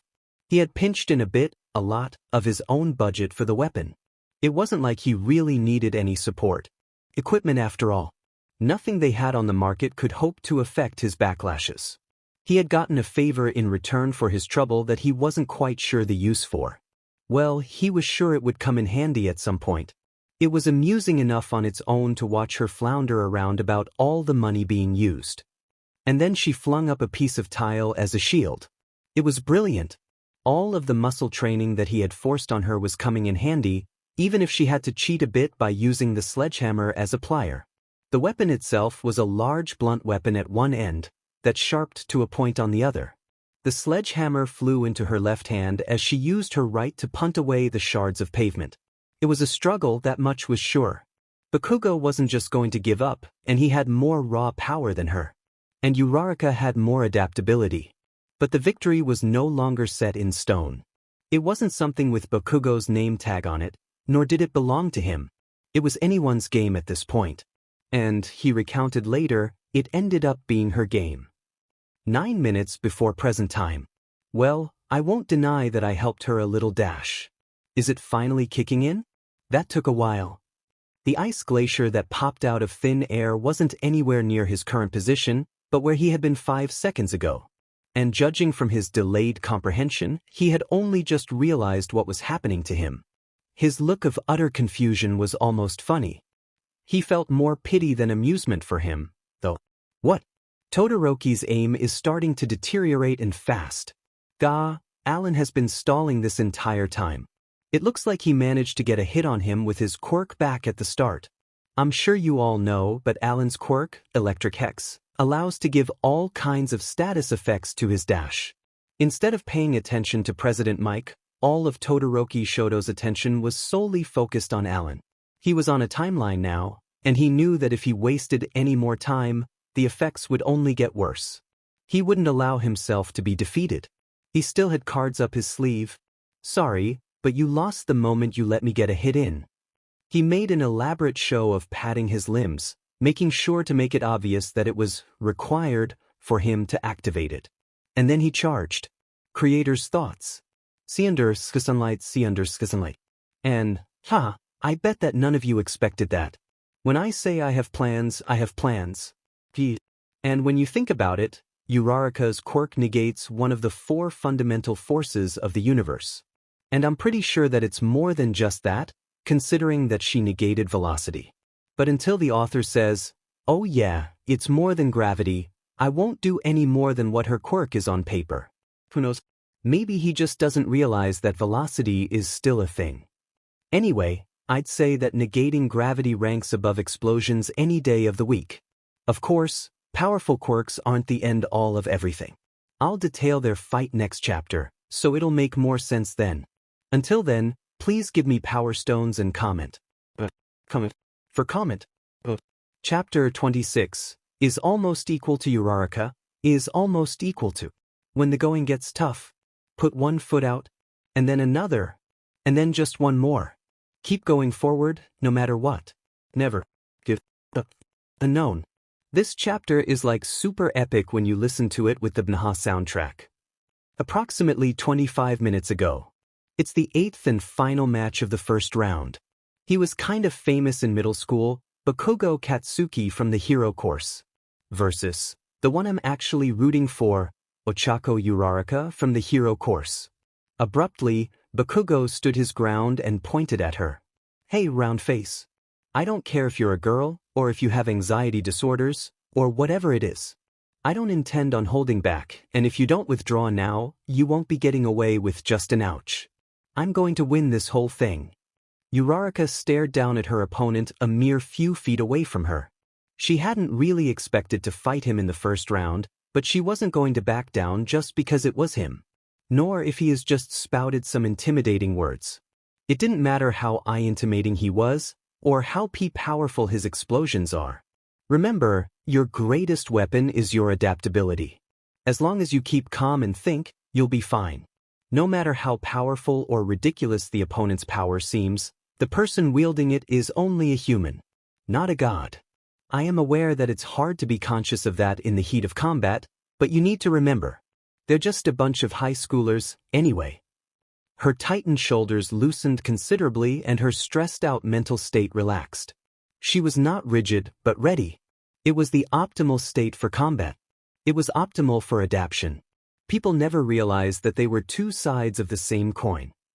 I don't think he realizes that we are high schoolers ourselves. But I think I'm okay now. 8th match, start. She drew her prized sledgehammer, one that she privately named Sledgitan, and assumed a defensive stance. If it was before, she probably would have just charged in, but the results of her training with Alan had shown that it wasn't the best idea. If she moved too much, it would only add to nausea that she would experience, and burn through her stamina faster. It was better to counterattack in the flaws left over from the opponent's own attacks. She wasn't a one-trick pony anymore. She had more methods of fighting back. Her personality wasn't really suited to being aggressive anyway, at least according to some teen magazine. Hey, she wasn't going to make Alan tell her everything. She could do some research too. Refocusing on the charging figure of Bakugo, she lunged, not really all that well done, she would have to work on that one more.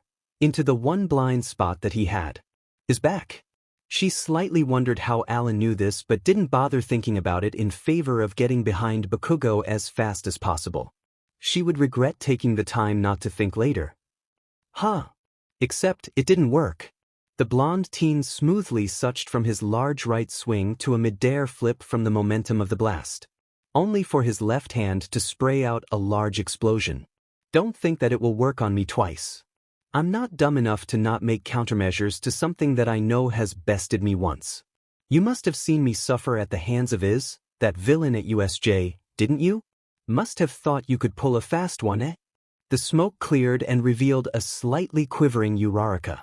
She had been pushed back a couple of meters, she had some slight burns, and her ears were ringing from the stinging bite of the sound, but she was still standing. She was still capable of fighting. She was still alive. The concussive force is really strong. The only reason it didn't affect me more was that my hammer took some of the force from me. Not to mention the sheer heat. His quirk really is suitable for combat.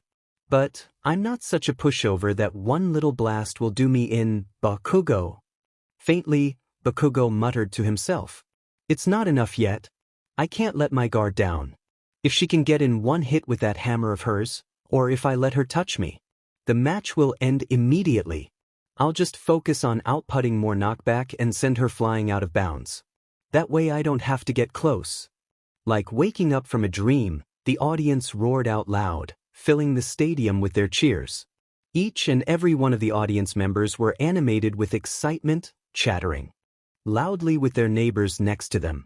It was the same in the hero section, each one stunned with disbelief at the rapid escalation of events. Still, there was always an exception to every rule.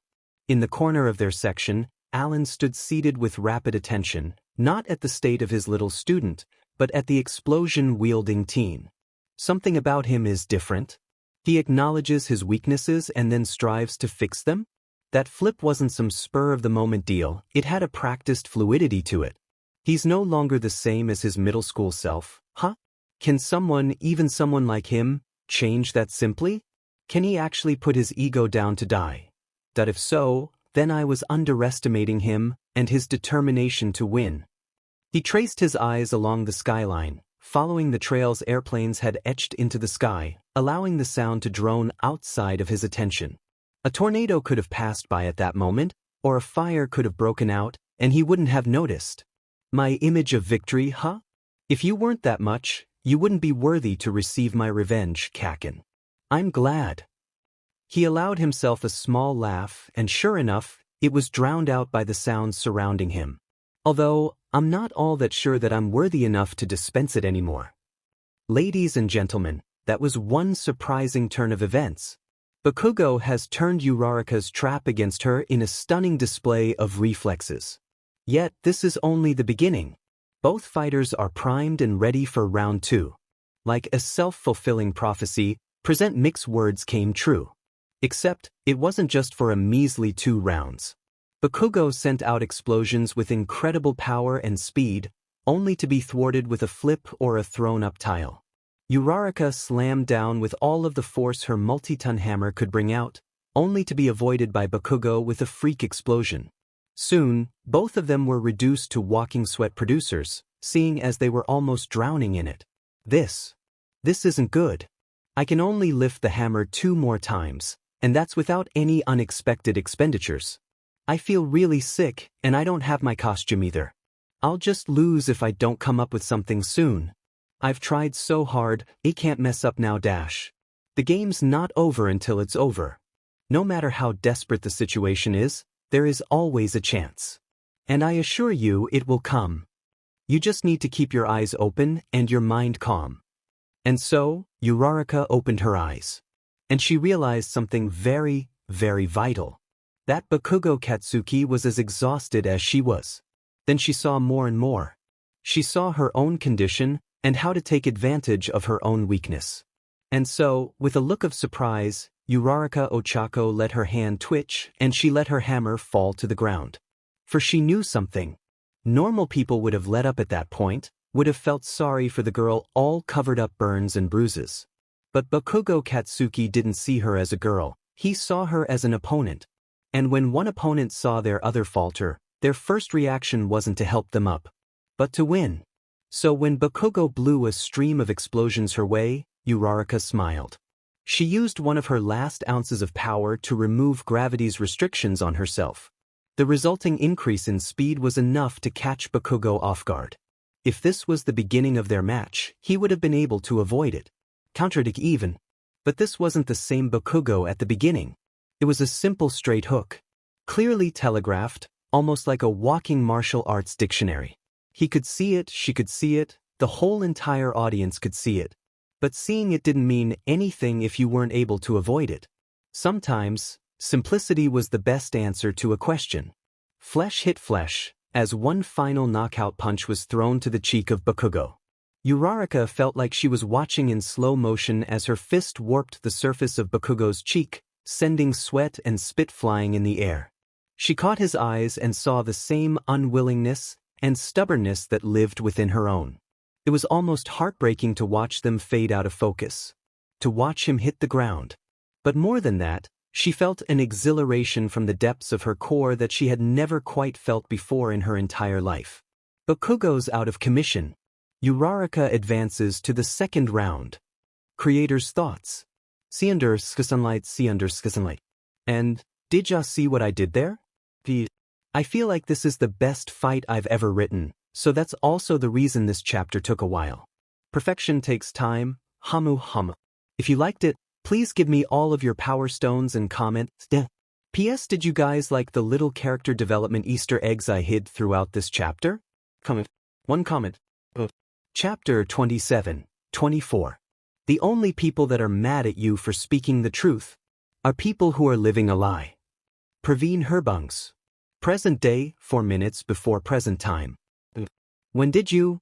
Was it when you touched your head? Shouldn't you be attacking and not talking though? I mean, if you want to help me out. The gray-haired teenager stuck out his hand in a provocative gesture, not really caring about stalling anymore. He had already achieved his objective, and it could even backfire on him if he didn't finish this soon. His quirk wasn't really meant for delicate situations like this. It was meant for pure, destructive power. It was tremendously straining to operate it in such a fashion. The quirk didn't like being forced to just look and not eat. With Uraraka, he just verified that it would work before he instantaneously got rid of the fragment of lightning. But in an actual combat situation, he had to sustain it and smother it at the same time. If he hadn't been focusing on control even before this whole fiasco, there's no way he could have pulled it off. Even then, it was iffy. He was certain that he wouldn't kill him, but everything else was fair game. In order to reduce the variables, he needed to finish this as soon as possible. His quirk wouldn't easily settle down after this. He would have to feed it some of his own thoughts if he didn't find some unlucky scumbag. I really didn't want to have to do this. But he didn't really have a choice in the matter because Todoroki's quirk was crazy overpowered. He could flood the entire arena over with ice in an instant if he wanted to. But with the lightning in play, he was experiencing some nausea from the delay of information. As a result, he couldn't be sure of his aim. Focused attacks were out. Deku was certain that he wouldn't dare fire off random ice spikes in fear that he would miss. His stamina was finite, after all. Random attacks were out now as well. The only thing he really had to worry about was a stadium-wide flash freeze. Well, if the worst-case scenario came to pass, he could always ditch the impeded time and SWH to triggering all of the pain receptors in his body. Not exactly the most heroic action to do live, but it would be better than facing whatever All for One was cooking up. If he didn't take this risk, then he would have to take All for One's punishment. He really didn't want to give that man even more leverage over him. Needless to say, Shigaraki. The only reason he was able to survive in a criminal organization where the leader hated him lied in A. Shigaraki not being the only boss, and B. Deku not making any mistakes up until this point. It also helped that he was, objectively, a little stronger than Shigaraki. It was nothing that could guarantee his win against the man-child, but it worked rather nicely when intimidating him. That I got carried away again. I need to concentrate on this match, not on all the ways Shigaraki wants to stir-fry me. Luckily, my mind moves at an accelerated speed so I can afford to do things like this.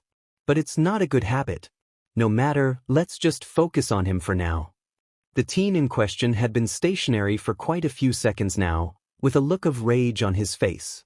It wasn't directed at Alan, but at a person in the audience. Endeavor. The alarm bells grew all the louder, as he remembered that same look of anger on his face during his previous match. It was that match that caused Todoroki's threat level to soar in Deku's mind. It seems that Endeavor's mere presence is enough to set this guy off. I hope you don't force my hand, Todoroki. I wouldn't judge you, in any capacity, to be worthy of such treatment. In fact, were I any better of a person, I probably would have tried to save you. From both yourself and that man. You don't deserve to go through such torture, but I don't have the control to do something more delicate to you. In the corner of his mind, he faintly recalled stories of people going insane or going into shock because of pain. Needless to say, the effect it could have on a traumatized boy. He sighed to himself, knowing that he couldn't bring himself to go through with it. Not only because it reminded him of her, but because of his ever-shrinking moral compass. He couldn't let himself break that line ever again. He would truly lose himself if that ever happened. It wasn't losing himself that he was worried about, in all actuality. Going insane sounded nice. Never having to experience grief, depression, or his memories ever again would be a blessing. But that meant that his sense of right and wrong would disappear alongside him. He couldn't do that to innocent people. Shudo Todoroki, if you're planning to deal with me the same way you dealt with Zero, I can only beg you to reconsider. Not for myself, but for you. At any point in time, I can switch to more excruciating options. His hand made a loud electric buzzing noise to further prove his point. That includes triggering all of the pain receptors in your body. Due to extenuating circumstances, it is essential for me to advance further in this tournament. Therefore, if at any point you decide to freeze this entire stadium, I will be forced to do so. He seemed to have not heard anything, simply staying in place. His eyes seemed like they were melted and forged in the same type of ice that he wielded. Like frozen fire. They were eyes that encapsulated burning flames of agony in a fragile, iced-on image of normality. Thanks for the warning, but I need to prove it. That I can reject my left side, and still win. And if I need to freeze the stadium, I'll freeze it.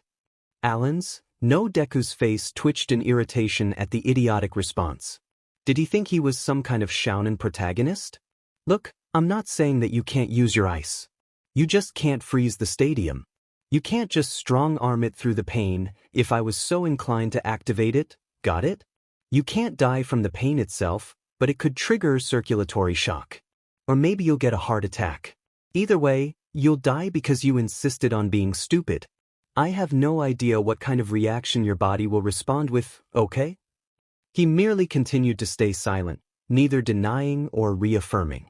His face was cast in indifference. But his eyes, oh his eyes, they told the whole story. For someone so unreadable, his eyes were incredibly expressive. Alan's blood pressure started to rise as veins popped up to compensate. But he took in a single breath, and his entire presence changed. You seem to think that I won't do it, don't you? His arms started to lightly buzz with the promise of action. Or you think that you'll be able to stop me before I trigger it? His frozen fire-like eyes expanded ever so slightly in surprise. Don't look so surprised, eyes are incredibly expressive, you know? Even more so for you. His foot stepped forward on the icy surface, hovering protectively over its owner. But even if I lay sleepless in the middle of the night, dreaming of this moment over and over again. His eyes clouded over with a sad, knowing light. His face hardened in a soft, ironclad determination. I will stand by my decisions, in honor of those who have fallen before them. Creator's thoughts. Sunlight. And, well, here's some more insight as to what exactly makes Deku click. If there's any part of my characterization that you want me to clear up, just let me know in the comments. The CLMX of their fight should be finishing up in the next chapter, and some more flashbacks related to the aftermath. Then that will happen. The sports festival arc will pretty much be done and over with after that. Then we can finally leave canon behind once and for all. Trust me, it's gonna be awesome. And really sad, all things considered. Anyways, please give me those power stones and comment. One comment. Chapter 28, 25. I'm being attacked by something that I can't escape from. Sherry Parisio Bornhoft. Warning. Panic attack ahead. Present day, 3 minutes before present time. In honor of those who have fallen before them? I got worked up. I gotta find a way to twist the meaning of the words dash. The teen was now standing straight up, in contrast to his slightly hunched over posture from before. I admit defeat. I won't freeze over the arena. I apologize for doubting your resolve. But I'm giving up this fight that easily. Without further ado, giant ice spikes of enormous proportions exploded from underneath the surface of the arena. They rose with astounding speed, and they just kept coming. Deku had to fight against every instinct, he had to just explode every single one and dodge instead. He had already ended up with a few unavoidable cuts and scraps from the razor-sharp glaciers. Damn it. I stayed in one place for too long. Impeded time doesn't mean anything if I don't move. He took advantage of my concern. I'm sure that I would be stuck in a glacier if he had it his way. My control's about to snap too. I took too much time persuading this idiot. I know that I use underhanded moves, but it kinda ticks me off when it's used against me. What are you gonna do next? Throw fire at me? You already want to make me a popsicle, so I guess cooking me isn't that far-fetched. Well, it's true that I'm a little irritated right now, but it doesn't matter. I need to focus on the matter at hand, more specifically all of the ice spikes around me. I can't avoid them all forever considering my stamina's about to hit rock bottom. But he must be getting tired too. It was then that a giant plum of fire soared across the horizon, suppressing each and everything in its path. It had such an astonishing temperature that it felt like his body was about to melt even before it had hit. His body reacted instinctively, pushing past perceived limits and beyond. The offshoot of electricity was purged in favor of storing as much kinetic energy as possible to get away from the threat. His body crouched down into a runner's sprint start and flew as electric discharged erratically through the pores of his skin. Well, perhaps it would be better to say that the pores were eradicated. All that was left of the surface of his feet was charred flesh. Alongside winding Lichtenberg scars,